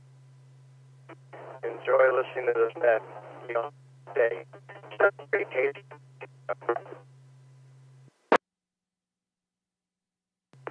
Okay, yeah, it just sounds like maybe you're on the edge of cellular coverage there, getting quite more chirp than speech. But drive safely there, and Dave, welcome to drop by the net anytime. And yeah, you may have checked in the past. I took anything older than like about 4 months ago and moved it into an archive. So it's possible that you are in there, but in the archive. Drive safely, and you have a wonderful event there, and we'll chat with you again. And thanks for dropping by. KC5CPO AI6US. And good morning, Daniel, N9MUF. Good morning, Brian in the net. We've got 2 great days in a row here, though not going to get out for a POTA. I've actually got to do some resetting and pull some gear out of the bags. It's that every time you do a POTA, you wind up shifting a bit of equipment around to make sure you're not carrying extra gear around. Well, I know you invested in a slightly larger battery, so then what have you decided to pull out?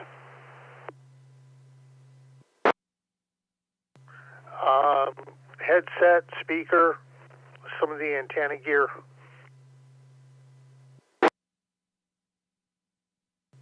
glad to hear you left the candy bars in there, though. Yeah, I always travel with a granola bar, a blood sugar tester, and some tablets. Cautious.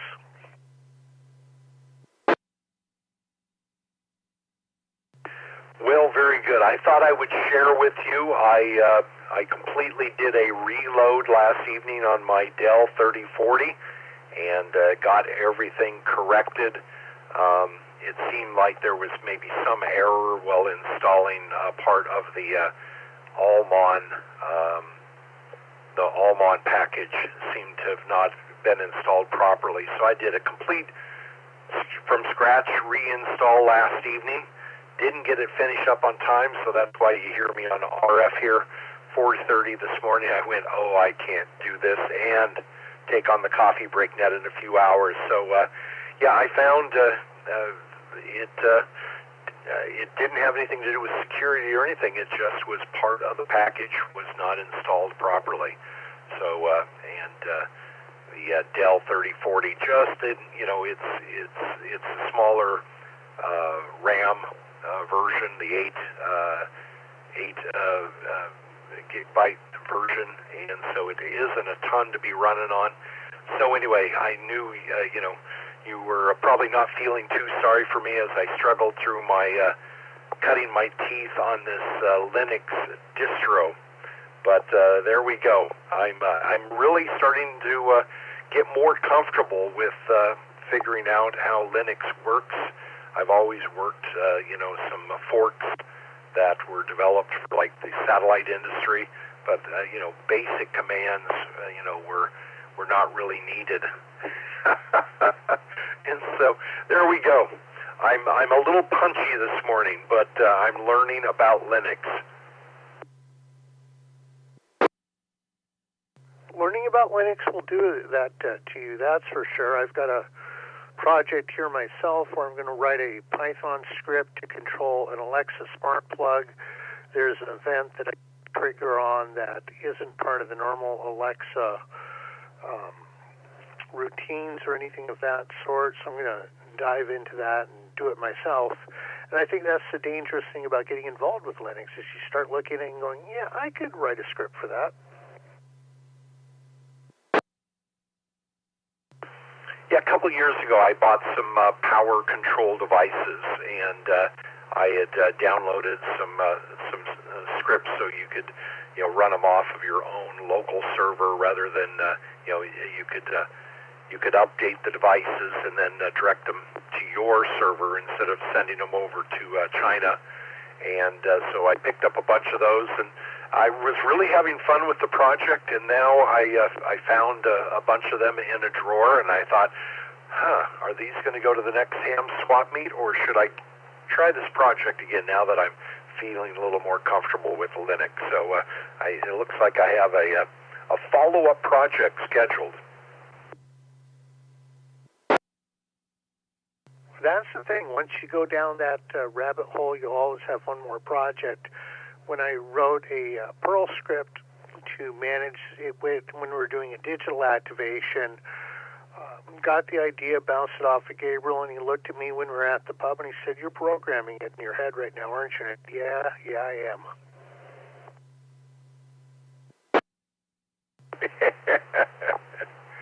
He could just tell by that look on your face as you stared out into nothingness, building code plugs.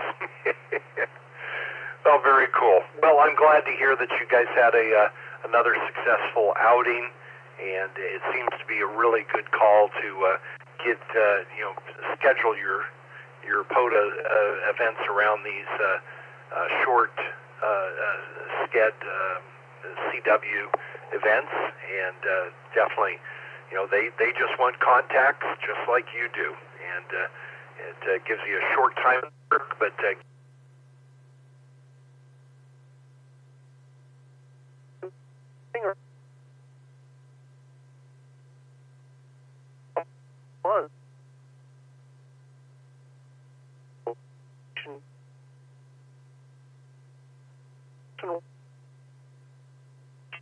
that.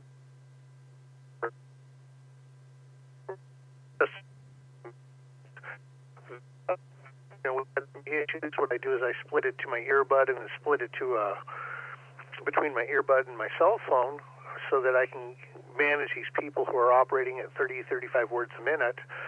And my phone decided that it had an update, and it decided that the AI agent was going to help out with everything. I'm AI. I'm here to help. Sounds like that didn't go too well. I told my son that if I was actually employed and had the money to throw away, I would have thrown the phone along with it. Yeah, technology.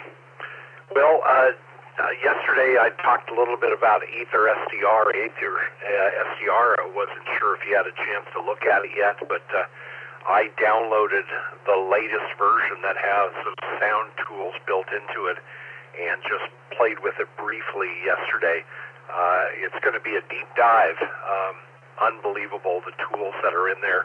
And to think that some days this will be like an advanced button on any of our radios. You know, we know the silicon is getting there, that these features do not require, do not require connection to the internet anymore. You know, they can be locally based, and it's pretty darn amazing. Yeah, probably I can see ICOM coming out with a firmware update soon that allows it to communicate externally. I love my ICOM 7300, but I can see getting a Mark II for that reason. Yeah, well, it really surprised me that it took them that long to update the 7300 to include that, because, I've had the 9700 for maybe 4 or 5 years now. And, that LAN connection and the ability to send audio and data packets through the LAN, makes it actually a pretty solid remote radio, as well as taking the data off board for manipulation. Well, that 7300 is sure a heck of a lot of fun, and with WFU and PodaCat, I can do something similar, but it's not quite the same thing. Yeah, that was some pretty interesting software. I've taken a look at it, and it really, I love how it just ties into all of the databases that you might need to use out in the field. Pretty innovative programming, and it's also so neat to see that so much of this development now is happening, more open source and cross-platform, and it's just something that I probably expected to see when I got back into the hobby 8-9 years ago, but it's really starting to happen now. That was seen. I don't know if you saw the article about how Microsoft pushed the Windows 11 too far, and people felt the pain of being forced to accept a new operating system that actually made operating hardware not work anymore, and all the security issues that are going with Windows now, and the requirements for online verifications and everything else. And Zorin came along just at the right time. The day that Windows pushed their update, Windows 11, Zorin was there introducing their Linux package, and a very interesting article about how Zorin, even though that is probably not the Linux distro that most of you hardcore Linux users use, Zorin just provided a solution where Microsoft, was presenting a roadblock, and just that perfect timing. I think over 2 million downloads happened the first month of Zorin.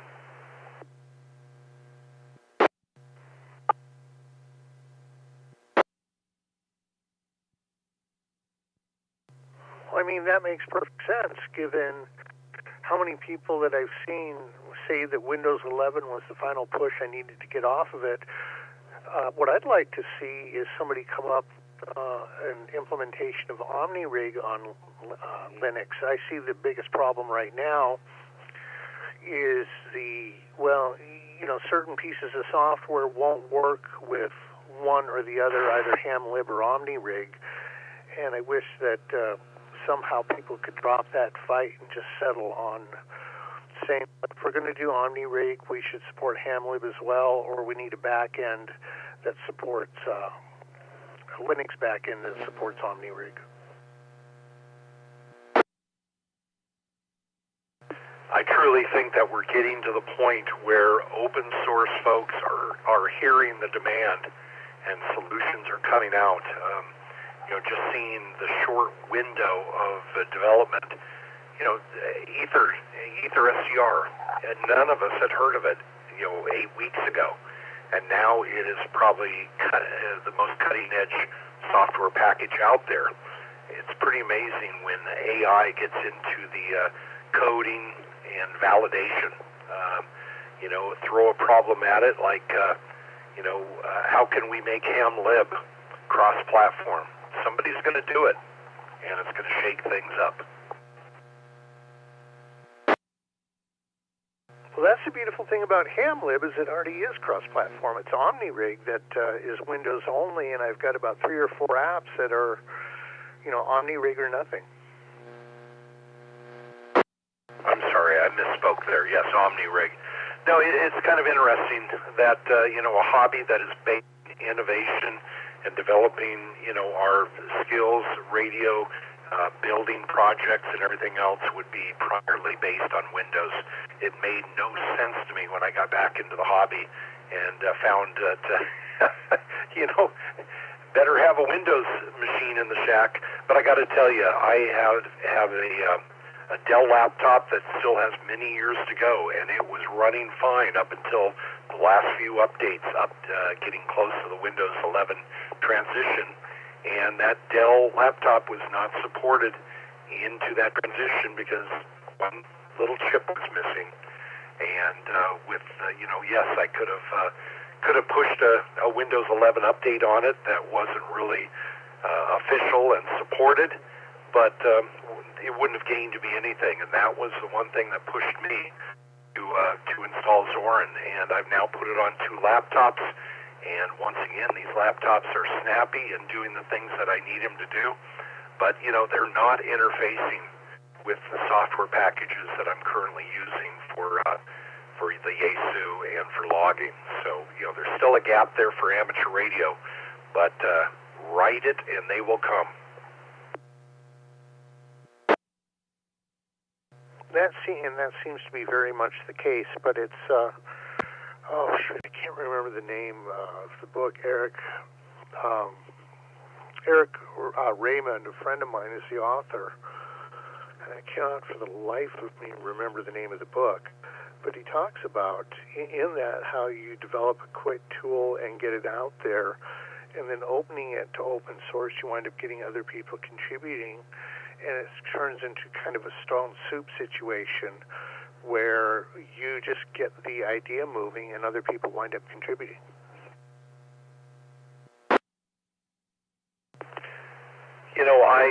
I used to do a lot of satellite set-top box development, and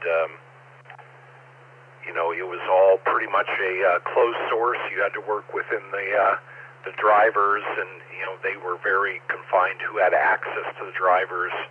And the last project I worked on was a fork, a Linux implementation, open source, so people could grab, these satellite set-type boxes and turn them into multimedia centers. And at first, I had a lot of pushback from people who said, "Oh, this doesn't have the stability that we require for a set-top box appliance in our house." And the funny thing is, here we are now 6 years down the road after the naysayer said, why are you doing this to our hobby, to now, anybody who's serious about satellite reception, as a hobby, they have one of these boxes. And, it just, the success of it was that, I provided kind of a framework and then just invited everybody in to start developing with it. Got a couple of the chipset providers to provide some of the drivers, like for the tuners and things like that. And once we had that, now, anybody in the satellite reception hobby who is serious about it, no longer are they using appliance boxes. They are using a fork of Linux, and it's just very interesting. You just open, you show a roadmap, you provide a platform that has some wheels on it, and then invite people to jump in the driver's seat. It's amazing how much a little computer like the Raspberry Pi has become so predominant in not only amateur radio, but I've seen also in music. My music partner has a keyboard that is based around the Raspberry Pi 4. But taking it back to amateur radio, it cracks me up how when I said I was going to run the Echolink conference that I run on a Raspberry Pi, people were all upset about it. And I'm like, do you remember when this software first came out?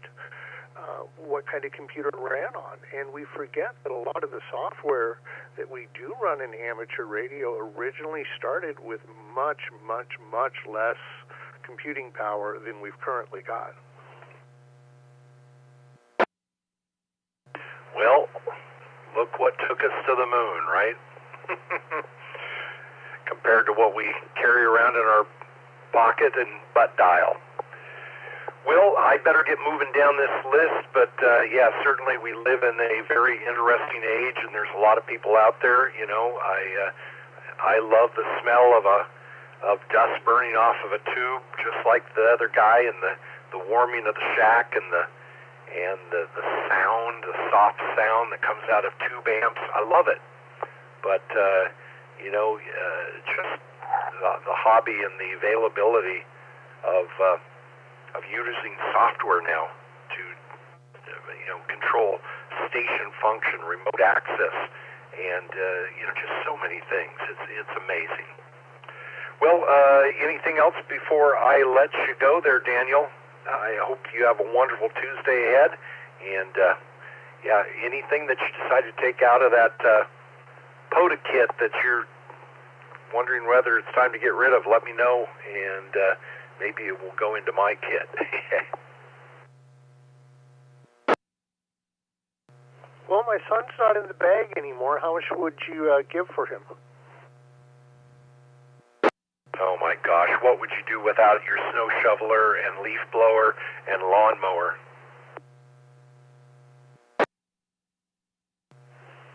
I don't know. Might actually be happy. No, if I didn't give him a hard time and threaten to sell him every now and then, I think he'd worry about me.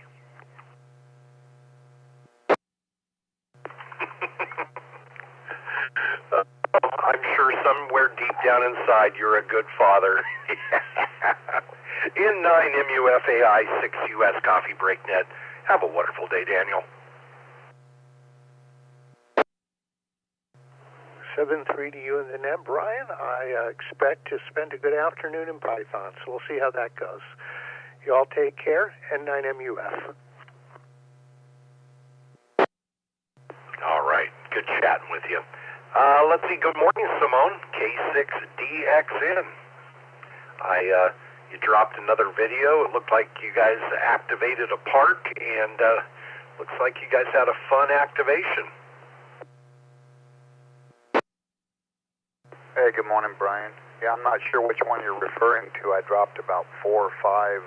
Jimmy and I went and camped overnight. Is that what you're talking about? Up above Sly Park off of Mormon Immigrant Trail? Is that what you're referring to? That's the one where you got to stay up past your normal bedtime and work 40 meters. Yeah, and I closed it out on Sunday with we're taking our ball and going home. Yeah, it was fun. Cool little spot. We'll definitely return to it. There's something to be said for yellow post dry camping, dropping no duckets. Yeah, it was cool.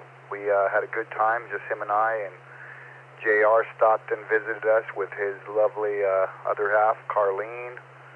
Stopped in with their puppy dog for a while, and Jeremiah showed up on Sunday morning bright and early and activated CW, got his 10 contacts plus.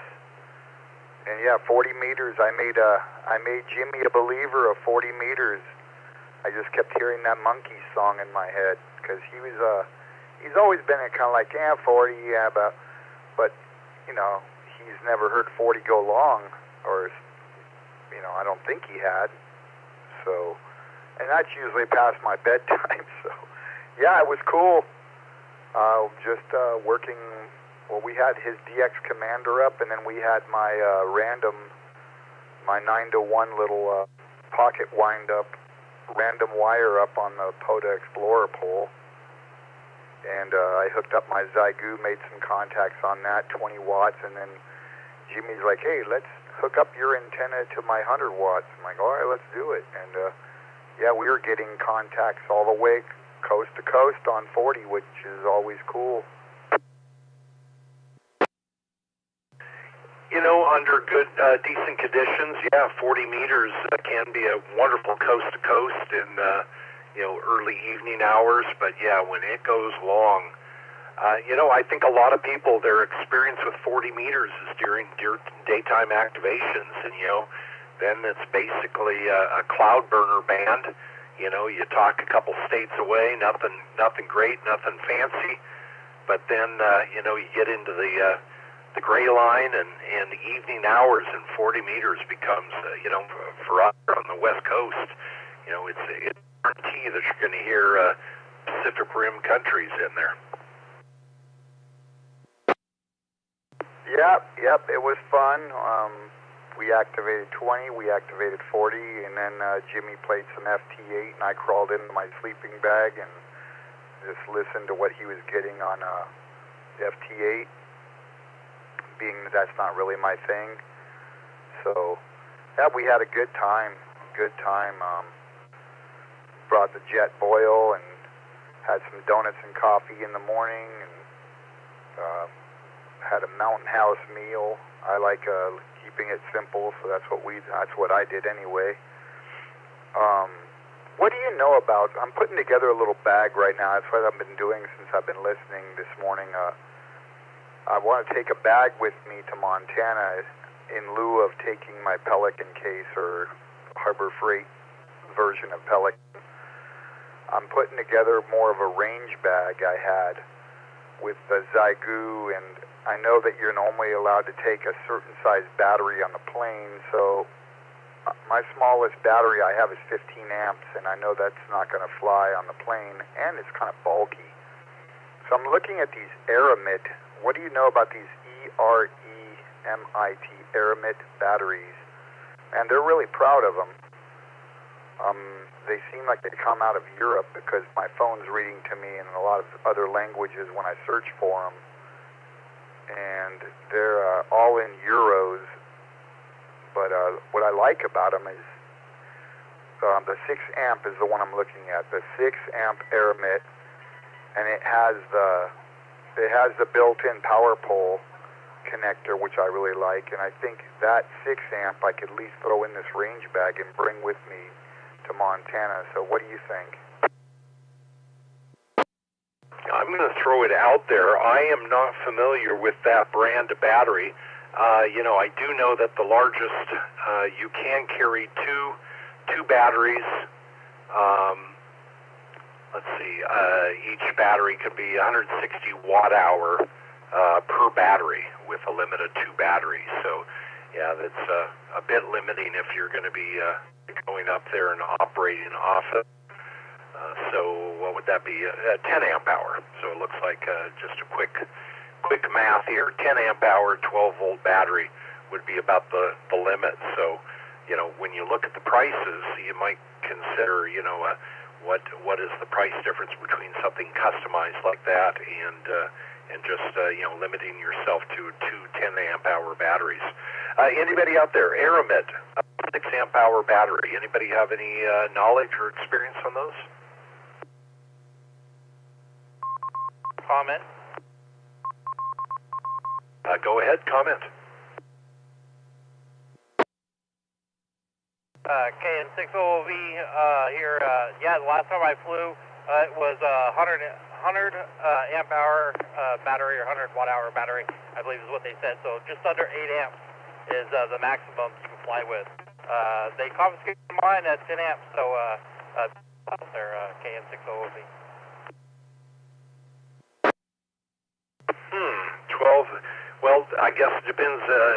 12.8 volts, 10 amp hour. It's going to be 128 watt hours. So, yeah, okay. 8 amp. Thank you very much for the clarification. Yeah, let me see if I got it. Really go by voltage. It's just the watt hour of the battery is what they go off of, and because the lithium can be at 7 or 14 plus. So you got to look at it at that, KN6OV, and I'm going to be cleared heading into downtown Sacramento. Yep, very good point there. Printed watt hours on the side. Thank you, appreciate that. Yeah, go ahead, Simone. All right, cool. Thanks for the info. Yeah, the smallest one I got sitting here is a 15 amp hour. I knew that wouldn't fly, and it's bulky. It's, I don't know, 4 by 6 by 4, roughly 4 by 5 by 6. I'm looking for something flat, kind of, you know, and something to just slide into this bag with me. I mean, my friend up there, John, Jon in Montana, has, you know, bigger batteries. I just wanted to have my little Zygu Go Pack with me just to play around with. Certainly have better radios and batteries to run once I get up there. As far as doing our activations, we're going to activate Yellowstone and hopefully the Grand Tetons, like I mentioned before. And that's coming up on me here in a couple weeks. So I was just going, well, what can I take with me? Because I don't want to show up there with, I got to show up with some ham gear. It's just, you know, that's what we do, right? So anyway, I've been reading a lot of people really like these Aramid batteries, but man, like I said, they're real proud of them, and I can't find measurements. Maybe you could bring that up if you don't mind, Brian, because their sites are in euros, and I found some English literature on them, but I can't find the measurements on the Aramid, E-R-E-M-I-T, 6 amp, 12 volt lithium ion battery. I can't find the measurements, and that's going to make or break me on where I want to put it.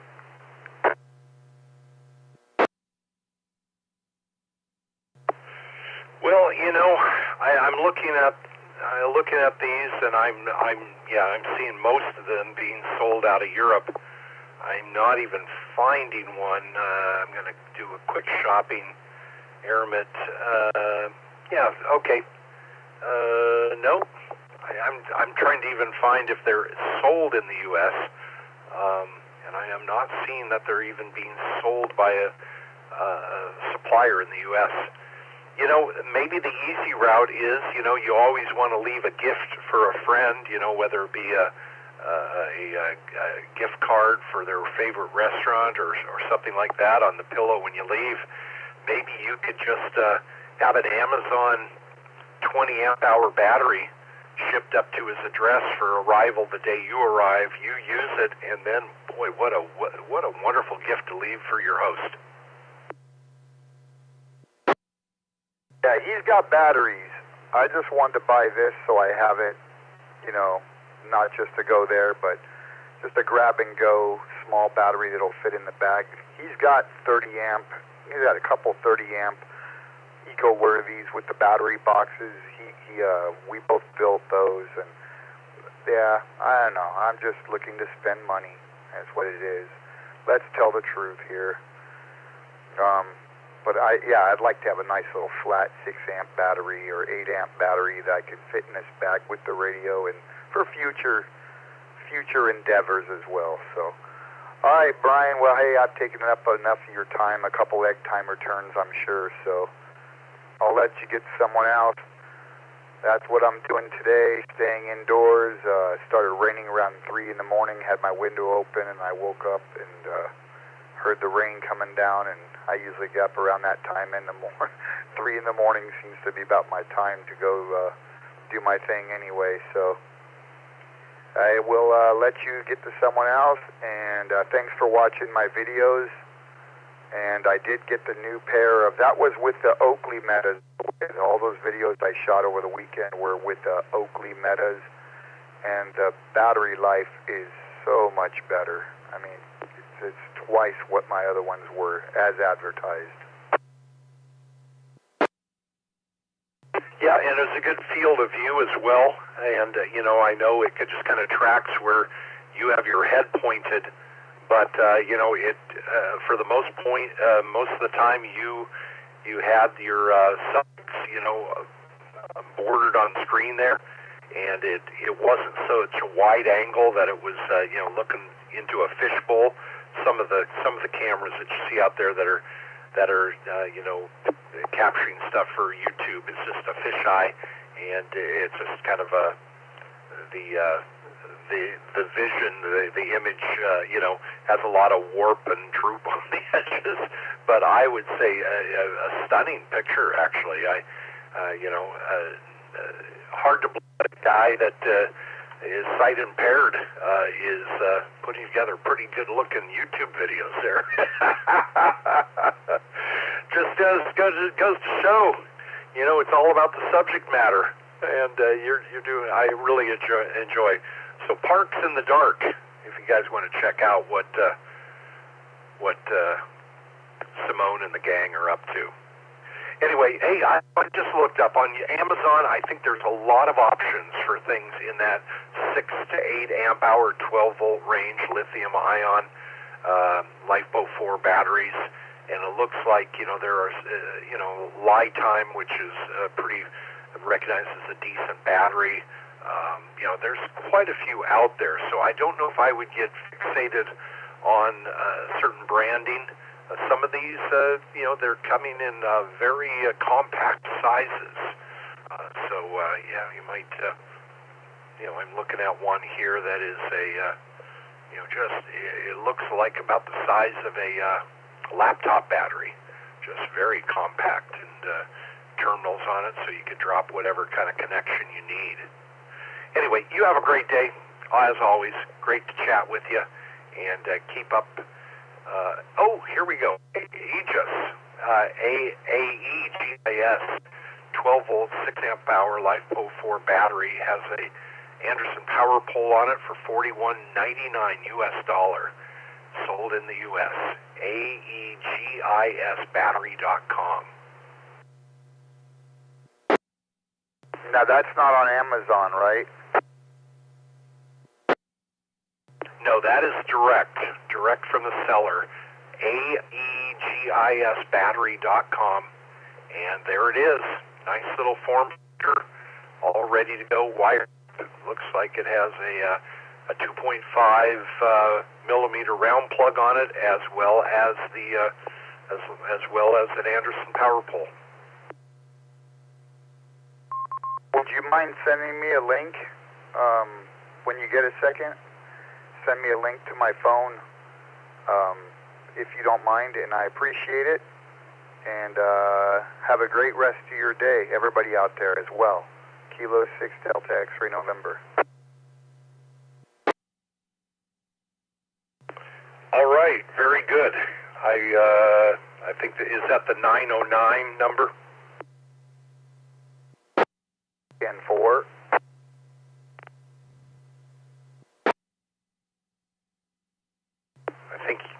I just heard 4. Was that like CB radio talk 10-4?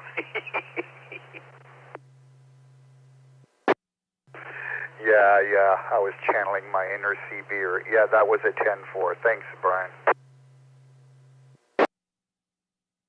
All right, I will send it over to you here right now. So www.AEGISbattery.com. www.livestream.com. So there we go. It is on its way through the ether to you. 7-3. You have a great day. I hope that that is a good resource for you. $41. Who knows what they're charging for shipping? $41.99 for a 6-amp-hour LiFePO 4 battery with the connectors you want. Have a good day. 7-3.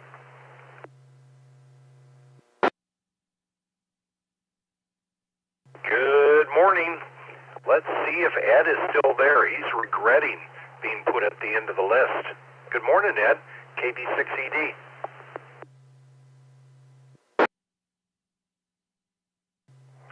Hey, good morning, Brian. No regrets here. I'm thinking about actually setting aside one of my topics for another day, just because you went extra late yesterday, and I'm thinking you were up all night. Maybe you need a little mercy. So let me jump in here with the first thing. It's in reference to national days, and one of them was the chickpeas, garbanzo beans, hummus specifically, and I want you to follow these directions, Brian. So grab your pencil.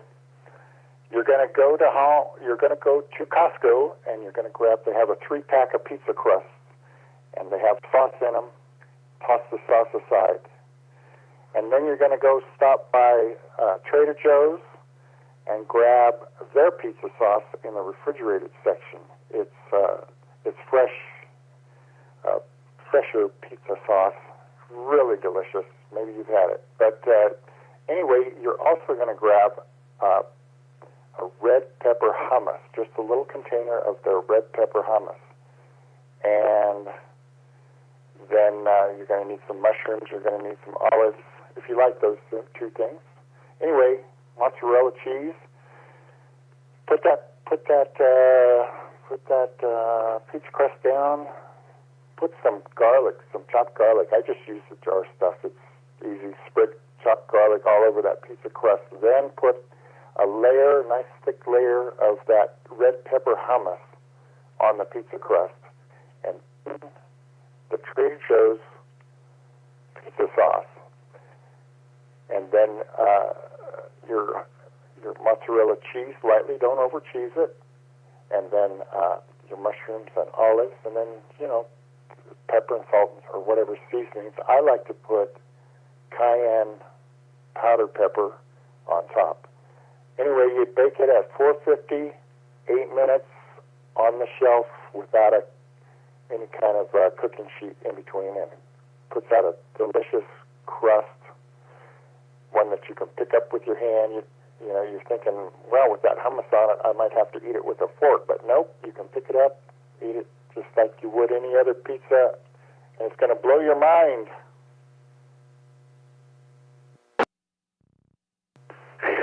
As you're describing that, I'm just thinking, I think I hear Tom, KB6SSN, doing this cat furball sound in the background. Oh, deal with it. Sounds interesting.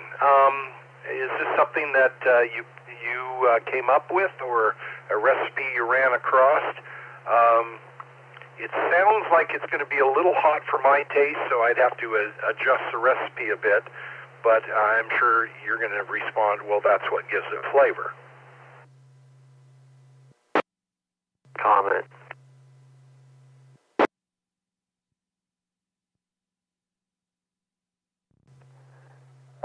Go ahead and take that comment, Brian. Go ahead, comment. KO6EBQ here. I thought for sure Ed was leading us down a path like Brian did with his kale salad. I was just waiting for it, but it didn't happen. But you had me all drawn in there.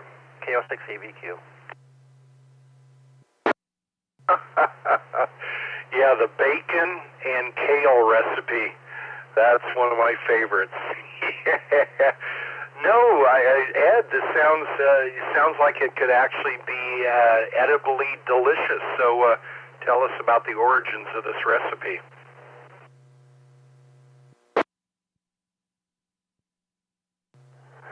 Well, I like to experiment, and yeah, I came up with it. I can't say that it's, you know, a lot of times you look stuff up on the web these days and find out that you're not original in your thoughts, but I'll tell you, try this then. If you don't like a little hot, you can either just skip the cayenne pepper on top, but there is still a little bit of heat. If you've had that red pepper hummus and it's too much for you, they have a garlic hummus that I'm sure would just still do the trick. So, no, I'm serious. This is, in fact, I recently made this for my dad just last week when I visited him.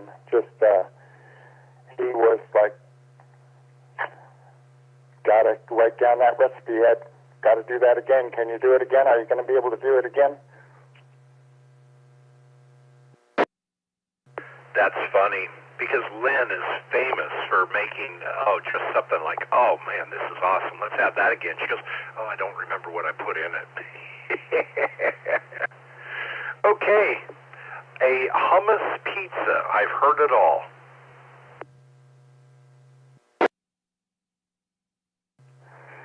Yeah, so the other topic that I have in mind, today's Creativity and Innovation Day, and I want to revisit AI music as a topic sometime, and I'd kind of like to delve into it. And you know, we're running up against the end of the net. There's probably some people who would like to say hi at least and everything, and you'd probably like to get out of here on time. So I'm going to save that one for another day, and be clear with you. But I've sure been enjoying the net.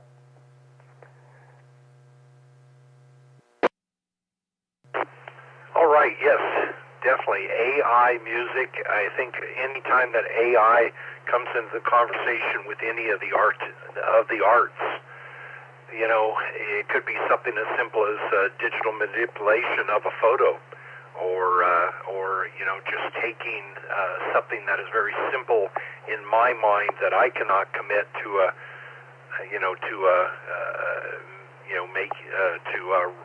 writing it out on a standard, and you know, create music and be able to layer without even having knowledge of music other than what I like to hear.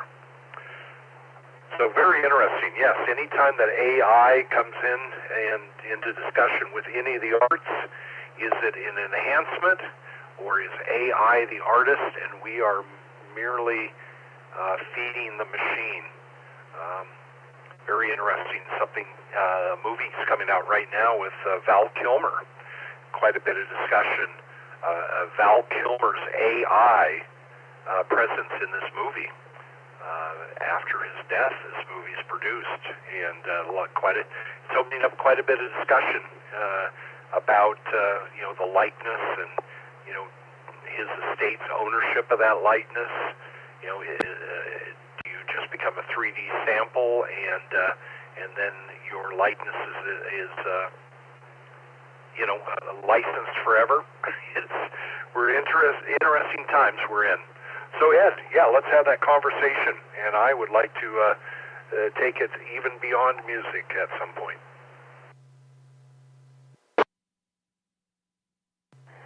Yeah, I've got a whole page of notes here, and I do want to address quite a few things. But one thing, imagine karaoke just going bad. Karaoke's kind of fun when you get a bunch of drunks together and they can't really sing.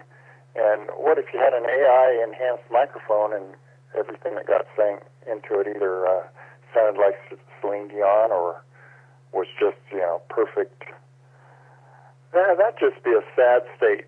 But anyway, KB6ED, 7-3, Brian.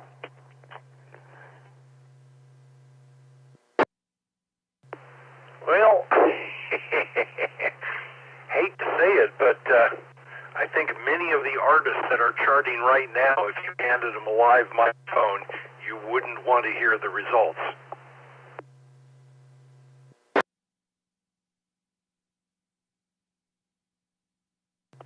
You're going to wait for me to respond, and I'm already gone.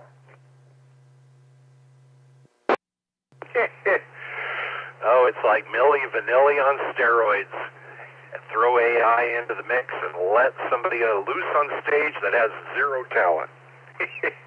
Kind of like an artist who doesn't know how to wield a paintbrush, but he knows how to use a mouse. Or type in the right URL. Good morning. Coffee Break Net on the W6EK Repeater. This morning went fast. Let's go ahead and see who's out there. But first, I'm going to just say this next weekend, there is going to be no Coffee Break Net this Saturday. Priority usage of this repeater will be given to the Canyons Endurance Run. So starting at 10 a.m. Friday after the Coffee Break Net on Friday through Sunday morning at 2 a.m. Yes, that time really does exist. Priority usage of this W6EK repeater will be given to the Canyons Endurance Run radio communications team. So anybody coming in through RF, if you want to make a quick call, please listen for traffic during that time. Make your call and then maybe take your traffic over to Simplex or another repeater. But AllStar and Echolink will be in monitor mode only, so you'll be able to listen into the activities of the event, but you will not be able to transmit onto the repeater. Canyons Endurance Run this Saturday. There will be no Coffee Break Net on Saturday. Let's see, a monthly breakfast this Saturday. Mel's Diner in Auburn, California, 7:30 a.m. Get there early, otherwise you sit at the kids' table. That's a wonderful social time, hanging out with friends, having breakfast. 7:30 a.m. Mel's Diner, Auburn, California, this Saturday, followed by a fox hunt at 9 a.m. Matt, KO6IMP, will be our fox tender. So, drop on by. Maybe you've never done a fox hunt before, but hey, just grab an HT, come on out, and you can fox hunt with an HT. We'll show you how.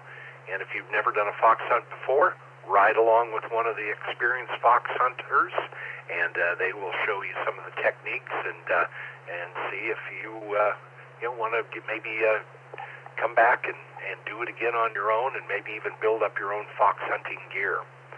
Fox hunting this Saturday, 9 a.m., Mel's parking lot pre-meeting hunt meeting, and we'll see you there. Donuts and coffee in the park. You got to put this on your calendar, because if you like donuts and you like coffee,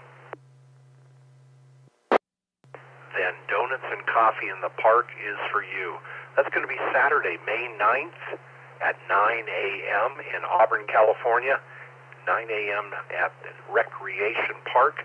Bring a comfortable beach chair and folding chair and hang out and have some delicious coffee, some delicious donuts, visit with friends, maybe even bring along your POTA kit or your Go kit, get on the air from the park, or maybe even show off your mobile install or maybe track a satellite or something. Bring out the gear, have a little fun time in the park. That's Saturday, May 9th at Recreation Park in Auburn. You don't need to be a club member. Just come on out and enjoy hanging out, and coffee and donuts will be served by the Sierra Foothills Amateur Radio Club, and the Coffee Break Net control operators will be your servers. Yay! Good morning, Coffee Break Net, where the sun is always shining, the birds are singing, and the fish are jumping. And let's go ahead and just move into last call for check-ins. I'll take quick in and out if you want to say good morning, or for the log. Please spread them out, and I'll get everybody in before I leave. Who's out there? KC6LUV, quick recheck. And YC for the log. And then 6H for in and out of the log. KO6TH, good morning. KJ5 Golf Whiskey November, recheck. Whiskey Uniform 6 Hotel, log only. KO6 FBI for the log. For the log. Kilo November 6, November Uniform Foxtrot for the log, please, Brian. All right, I'm going to stop it right there because that was knee deep kerfuffle Kerfuffle. Stop it, Doug. I see you there, but I didn't hear you because I'm talking. Good morning, W2VX. Good morning, Doug. KN6NUF. Good morning, Joshua. WU6H. Good morning, Ryan. You're in the log. KJ5 Golf Whiskey November. Got you down for a recheck. KO6TH. Good morning, Greg. NN6H. Good morning, Tom, for the log.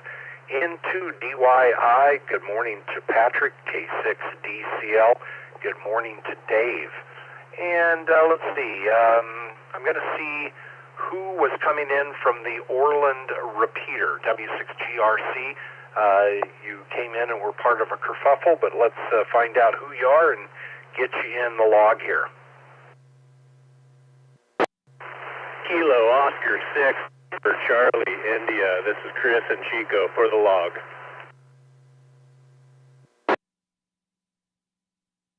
Okay, Chris, got you in the log, KO6NCI. Thanks for checking in this morning. And let's see, looking through the list, KI6TC. Good morning to you there, Glenn. And let's see, I think that was everybody that I see on Supermon. So I'm just going to quickly go through this list and just see if folks are for the log or a quick in and out. So KI6TC, good morning, Glenn. In and out or for the log? In and out, please.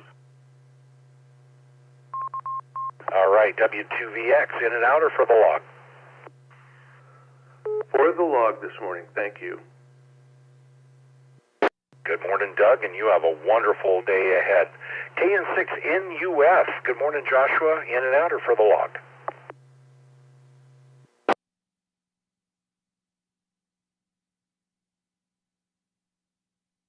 Hello, November 6th, November Uniform Foxtrot. In and out or for the log? Sorry, Brian, I know you got a lot of people on the list. I'll just be a quick in and out, or I guess for the log is probably better. Have a great day, Brian. Enjoy the rain. Talk to you later. KN6NUF clear. All right, Joshua, you are in the log. You have a wonderful day. Good morning, WU6H. Got you in the log there, Ryan. NN6H, good morning to you, Tom. Got you in the log. And let's see, let me just continue through the list here. KJ5 Golf Whiskey November, that will be an in and out. KO6TH, I believe you're in and out. N2DYI, good morning, Patrick, for in and out or for the log? In and out this morning. All right, be back to you in a moment. And K6DCL, good morning, Dave. Are you and Lucy in and out or for the log? And I think Lucy and I are for the log. Take care. Talk to you later. All right, Dave, you are in the log, and I hope you have a wonderful day ahead. All right, let's start working down here now through the in and outs, and then I'll do another call or two after this for the log. So anyway, good morning, Patrick. N2DYI. I blew up my node after we talked last night. I had some foolish thought that I could quickly reformat the Dell 3040, and I do have I have Oman working now, but I can't get the node to come up. So that's why I sound a little bizarre today. Good morning. Anything for the net?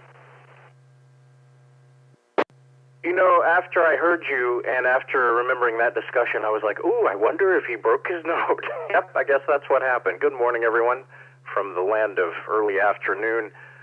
Not a whole lot going on here. It was a good net last night. We had quite a lot of discussion. I had some internet issues, but the nodes held up. I'm glad it was just me and not them.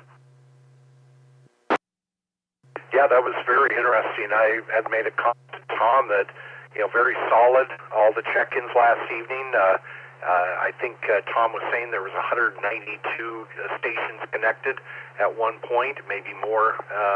And the only station that was having was having flutter was you had packet loss, and there was definitely something going on. But yeah, there was definitely an incredible load last evening on the system, and well done. Yeah, I think I just got hit by contention ratio on the wireless ISP. I probably should have switched over to the other one, but it's just as likely to have issues. So I took my chance and I rolled the wrong one, I guess. Oh well. I did check both before, because remember, when it comes to AllStarLink, jitter, monitoring your jitter is way more important than monitoring the initial latency. And I think that's what got me was the jitter. Whoops. Jitterbug. Yeah. No, something got you. It took you down twice, and we were kind of left hanging, wondering if one of us was going to have to step in and run the net. But no, great subjects. Do you want to do a 10,000-foot level before we move on? I'd love to. Unfortunately, I didn't take notes, and I just remember there was a lot of good stuff last night. So that's about as far as I can go. Okay. Well, I'm not really sure what's going on with the extra nodes. This morning we had a weird loop situation, bridging.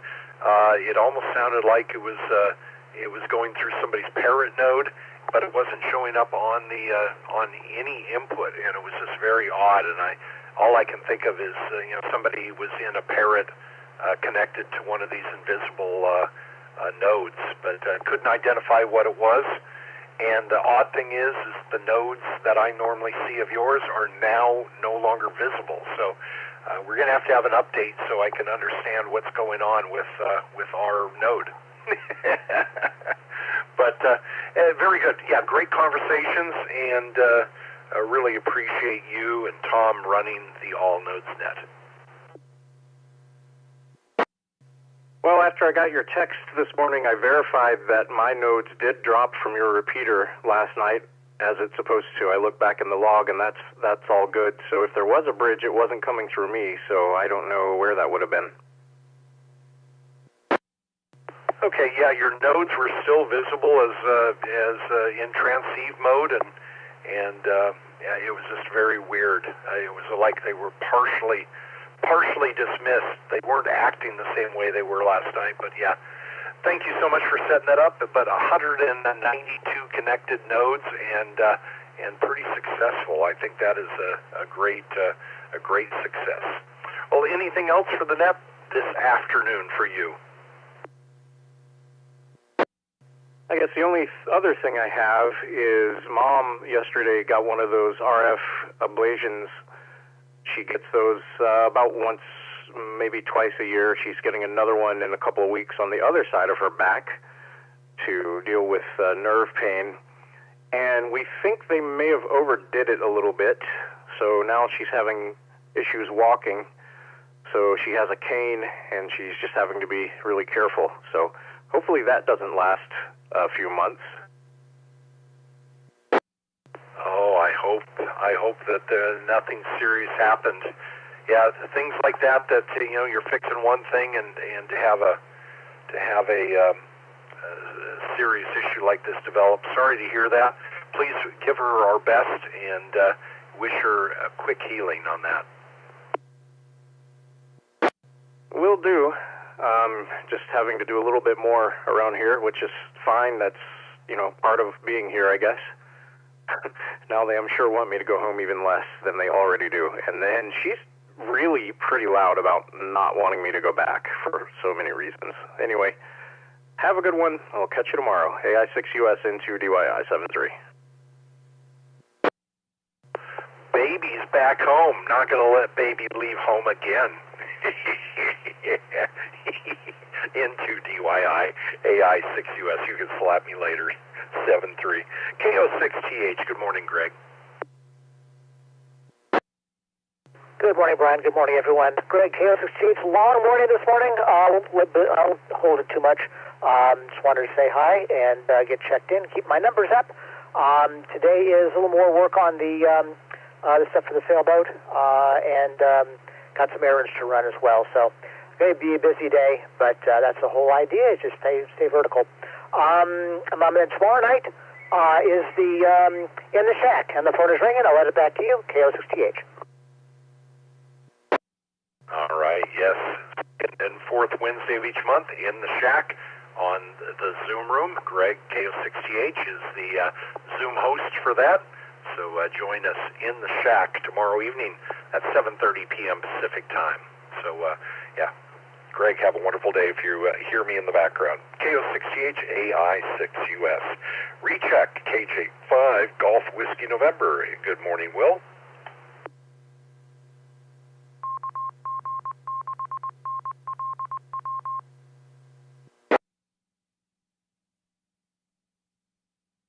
It's going to do it to us again. KJ5 Golf Whiskey November. Are you there?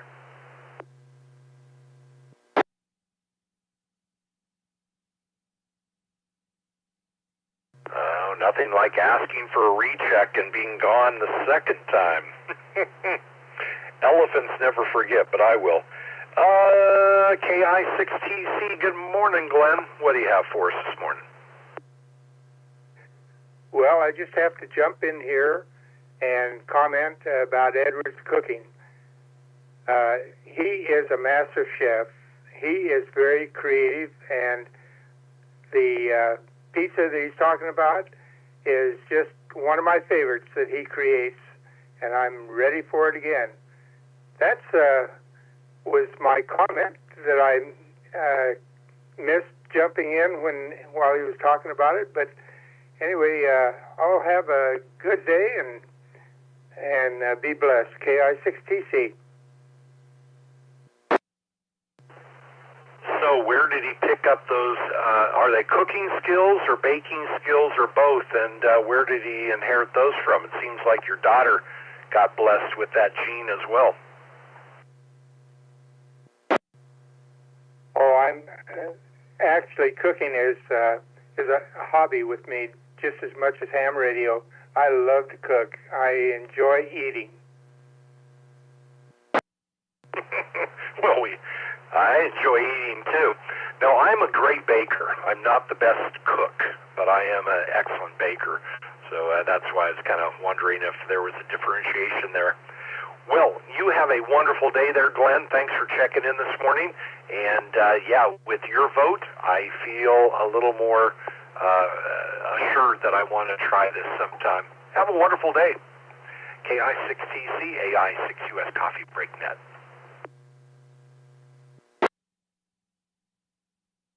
Comment. It's the family net. It must be 10 a.m. because the family is checking in. Go ahead, comment. Go ahead, Ed.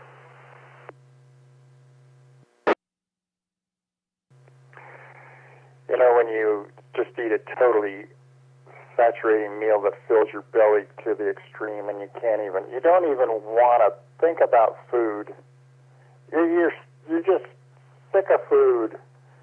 My dad's still dreaming about food and talking about food.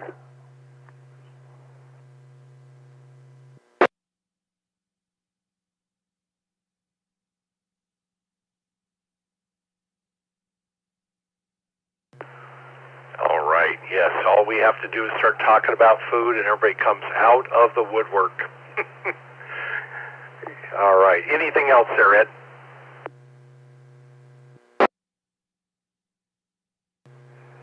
KB6ED73.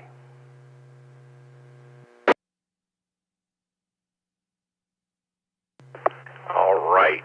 Let's see. I think that's it for our list here, so I'm just going to open up for the log. I need to get out of here, eat, get a couple packages shipped, and go to sleep for the evening. It's going to be one of those days. This All-Star node beat me up last night. Good morning. For the log, Coffee Break Net. Who's out there? Hi, Brian. KB6QZH.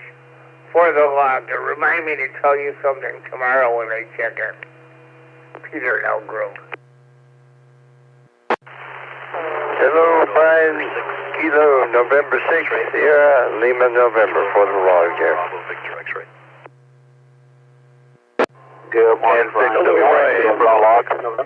Kilo 6, Mike uniform for the log.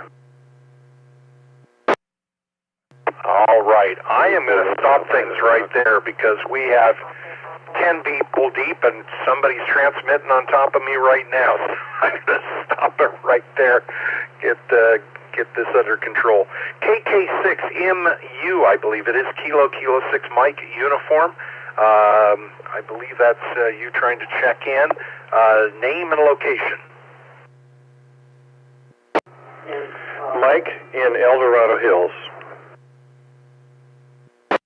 Hey, good morning, Mike. Bravo, Victor X-Ray, Tony in Folsom. All right, Tony. Thanks for checking in this morning. Got you in the log. KN6BVX. Thank you for checking in. Kilo, let's see. I'm trying to read my writing. Is it Kilo November 6, Sierra Lima November? Yes, that's correct. This KN6SLN, Meadow, California. First name is John. Just checking in for the log. Thank you. All right. Looks like you're coming in through the Orland, California W6GRC repeater. Thanks for checking in this morning and got you in the log. Kilo November 6, Sierra Lima November. Have a great Tuesday. And Peter, I got you in the log, KD6QZH, and you have a wonderful day ahead. I'll try to remember to remind you to remind me of something that you wanted to tell me about. So help me, maybe remind me tomorrow to remind you. If you tried checking into the net and I didn't hear you, please spread it out, and we'll try adding some more people into this for the log list.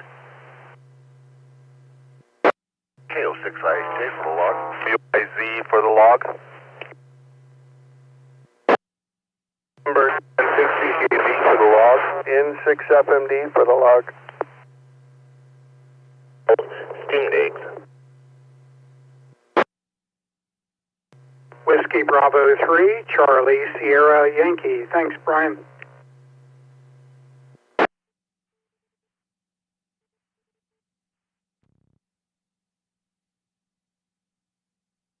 All right, I heard Rick in there. Good morning, WB3CSY. Thanks for checking in this morning, Rick, and have a wonderful Tuesday.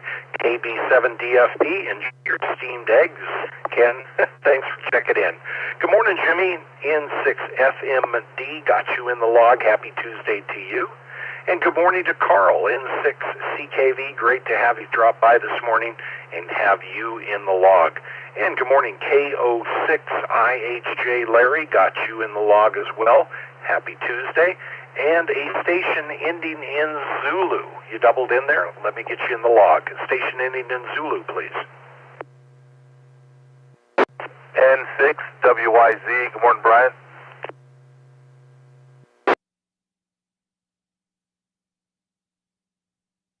All right, N6WYZ. Is that a recheck? Did I get you earlier this morning? Not that I heard. You know, it's just going to be one of those days. That's all I have to say. Good morning. Got you in the log. All right, anybody else, as we close down the Coffee Break Net on this Tuesday morning, anyone else want to get in the log this morning? Good morning. Happy Tuesday. WH6Q. Good morning, Brian. KO6HKT. Whiskey 6 Sierra Tango for Whiskey.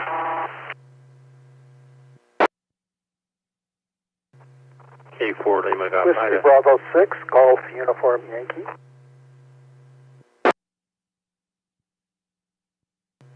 LOP. Car talk check in here. KN6SSP for the log. What a kerfuffle.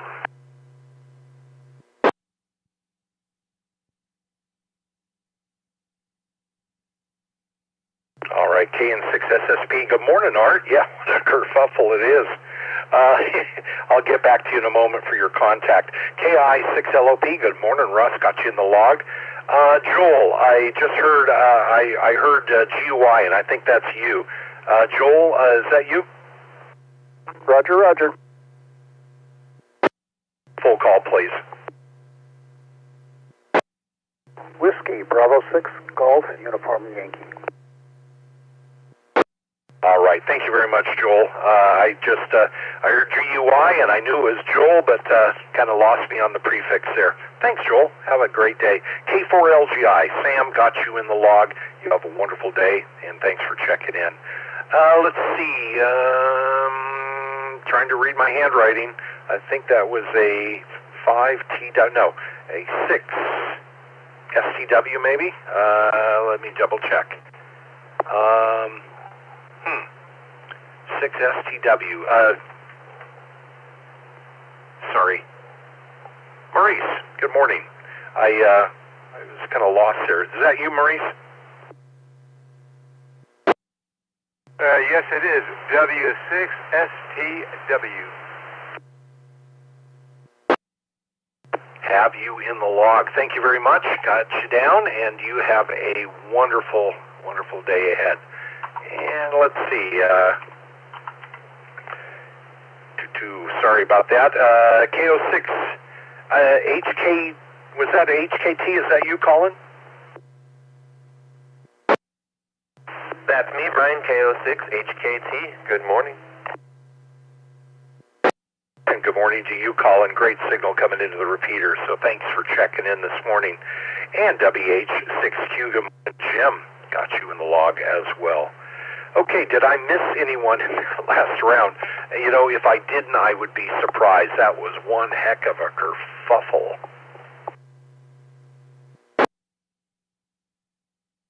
Kilo, November 6, Tango, Uniform Hotel.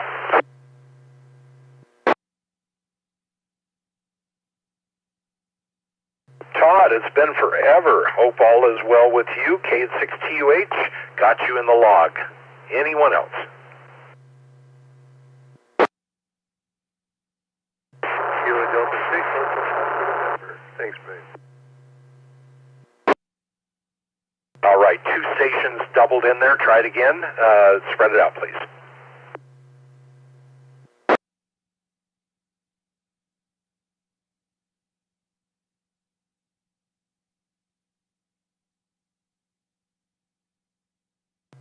Boy, that just reminded me of 2 Subarus at an intersection in Portland, Oregon. No, you go first. No, you go first. Remember that one from Portlandia? Those last 2 stations, I didn't get either one of you. Who might you be?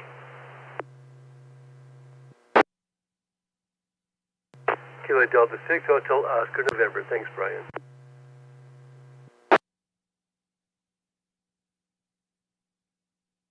All right, show, KD6HON, got you in the log. You have a wonderful day. And the other station.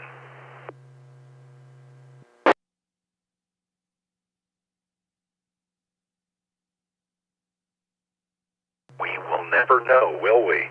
KN6, SSP, good morning, Art. You had a contact request. Go ahead.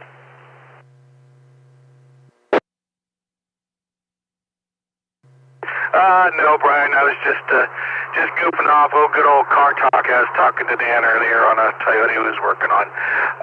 Boy, I'm going to say this whole kerfuffle thing is probably because we didn't lose our gravity. We were all supposed to be floating about, 10:30 Eastern for about, 7 seconds? I think that was the rumor. And I was looking forward to it at 7:30 this morning in the shower, and nothing happened. Well, I guess I missed the bulletin. I didn't float either. All right. Good morning to you. And thanks for pulling my chain. It really went over well this morning.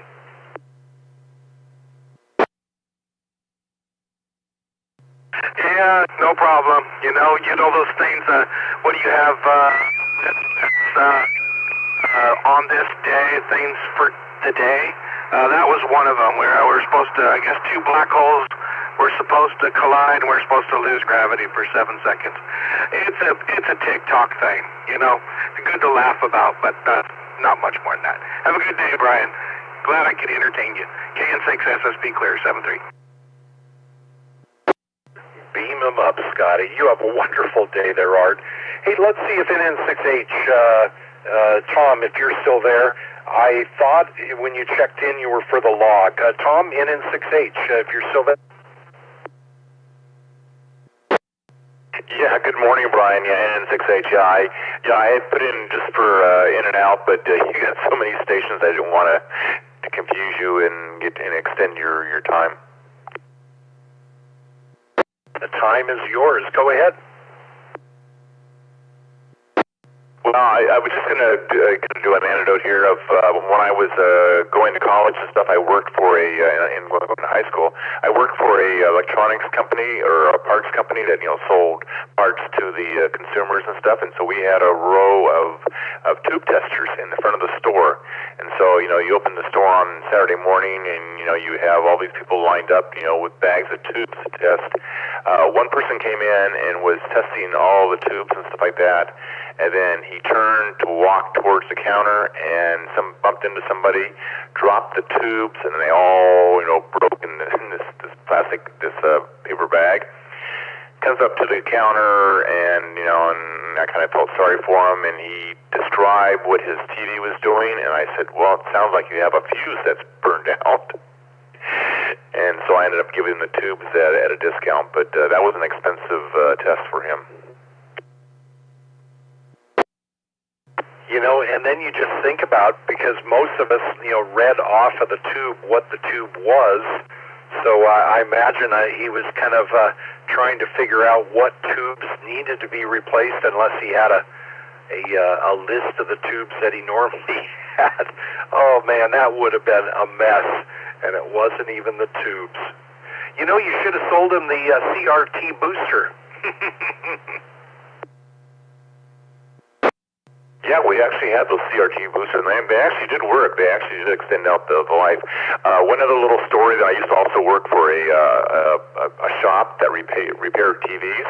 The owner repaired the TVs, went on service calls, and I was in the shop itself working on stereos and those type of things.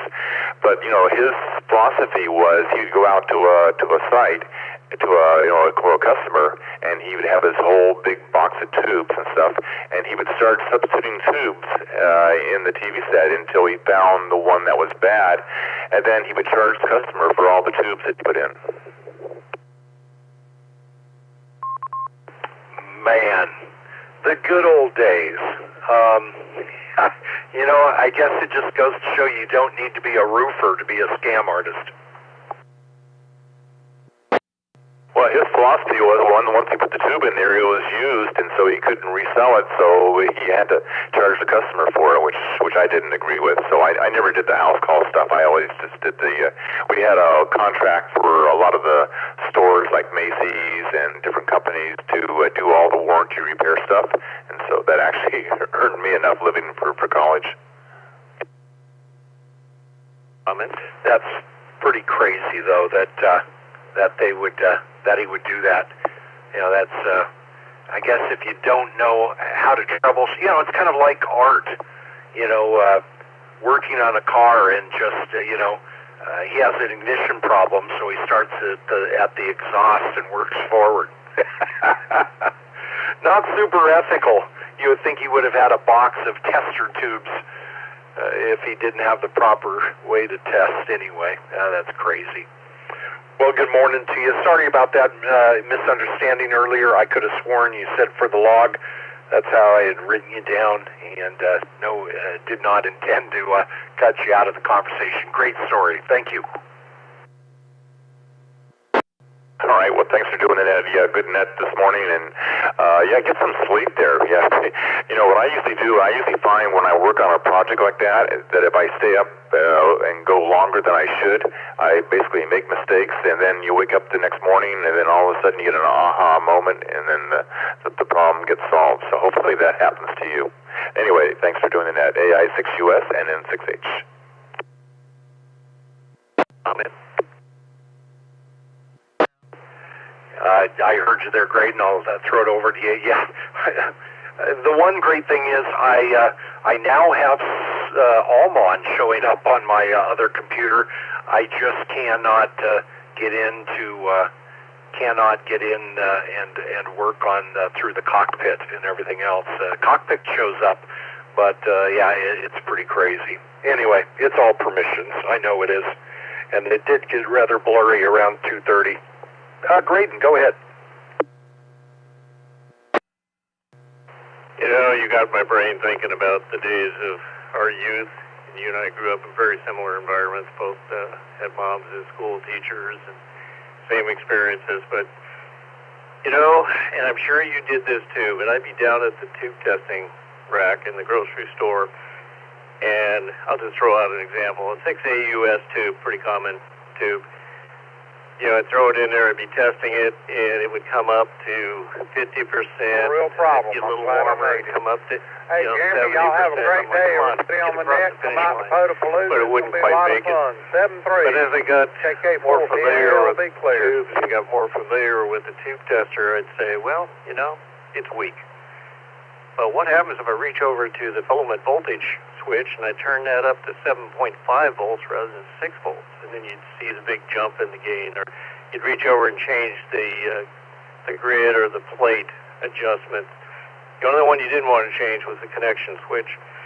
But I learned a lot about tubes by playing around with what happens with a weak tube if you increase the plate voltage, what happens if you play with the grid voltage or current.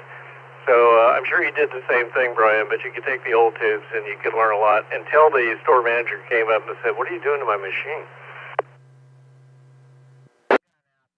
Yeah, I don't know what the arrangement was. Maybe Tom could comment. I don't know what the arrangement was on the placement of those testers in the store, if that was an investment the store had to make, or if it was just the thing that the tube supplier provided because it would make them sales. But, yeah. Kid, what are you doing over there? Tom, do you have any comment before I move on here? Yeah, well, for ours, it was right at the entrance to the store, and there was like, I think, 4 or 5 of them in a row there, so it wasn't just like, you know, the one you'd have in a supermarket. But no, we actually purchased those because we had different brands of tubes that we sold, RCA and other in Sylvania and those things. So, you know, we would basically sell different brands behind the counter, and we had quite a few of them. That was one of our biggest businesses there, and a lot of profit. Anyway, and N6H. You heard that. A lot of profit. Yep. Then that darn solid state came along. Hey, Tom, thanks for dropping by this morning. Graydon, thanks for your comment. Tom, anything else for the net today? Nope. We will see everybody on Friday. We'll have the last coffee break net because Saturday will be a no coffee break day. So hopefully people can get enough to hold them over until Sunday. Anyway, thanks for doing that, and thanks for doing the net control of the run today on Saturday too. NN6873. The great thing is, I just received notice this morning that Orion AI6JB will be taking one of the net control spots on the run, on the endurance run. So that just means that just have 2 shifts instead of 3. So I'm actually quite excited. I love working these events, but 3 8-hour shifts in 3 days working net control was something that I was a little stressing over. But so yeah, anybody who tunes in to the to 51018 or coming in on Echolink will be able to listen in to the activities, and there's sometimes some very interesting events that happen on these repeaters, and then other times it's long extended periods of listening to paint dry. Everyone, let's see, this will be one last call. I know this has gone on quite long today. One last call for the log only. K5NER, Virgo, Alpha, DNS, India. KM6LYW, Craig and Cool.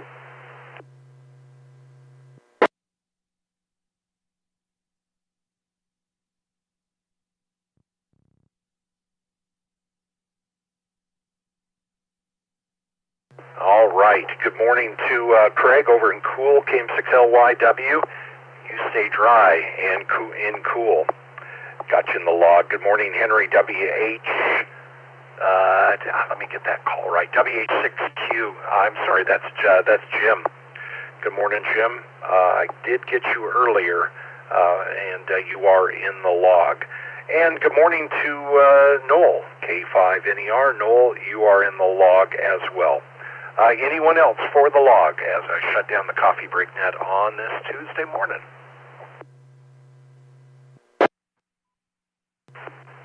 Alpha Hotel BSY. Virginia, Carl, Hawaii.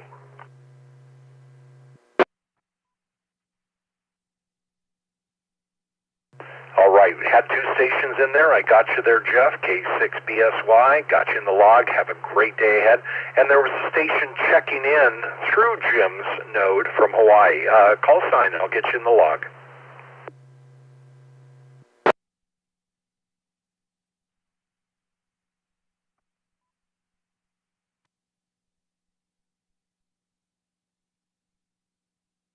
The station checking in through Jim's repeater there, or through his node from Hawaii. Your call sign, please.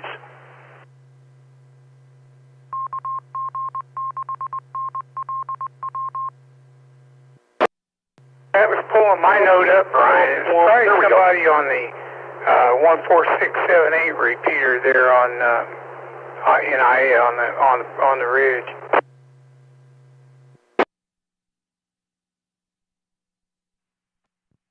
Yeah, we heard him trying to check in once, but haven't heard him since, so thanks, Jim.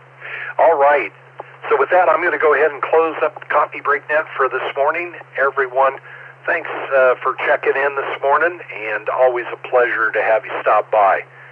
Did any of you catch the intro this morning? The knack? Yeah, any of you out there have the knack? Any comments?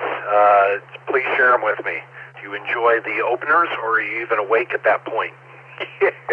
Everyone have a wonderful day. AI6US, this has been the Coffee Break Net, where the sun is always shining, the birds are singing, and the fish are jumping.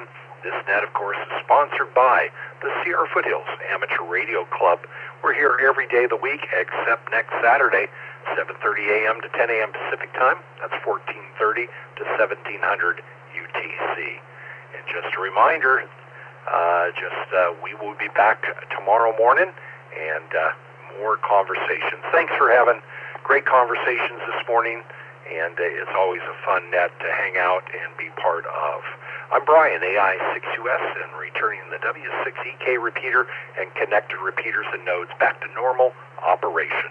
Have a wonderful day, everybody. 7-3.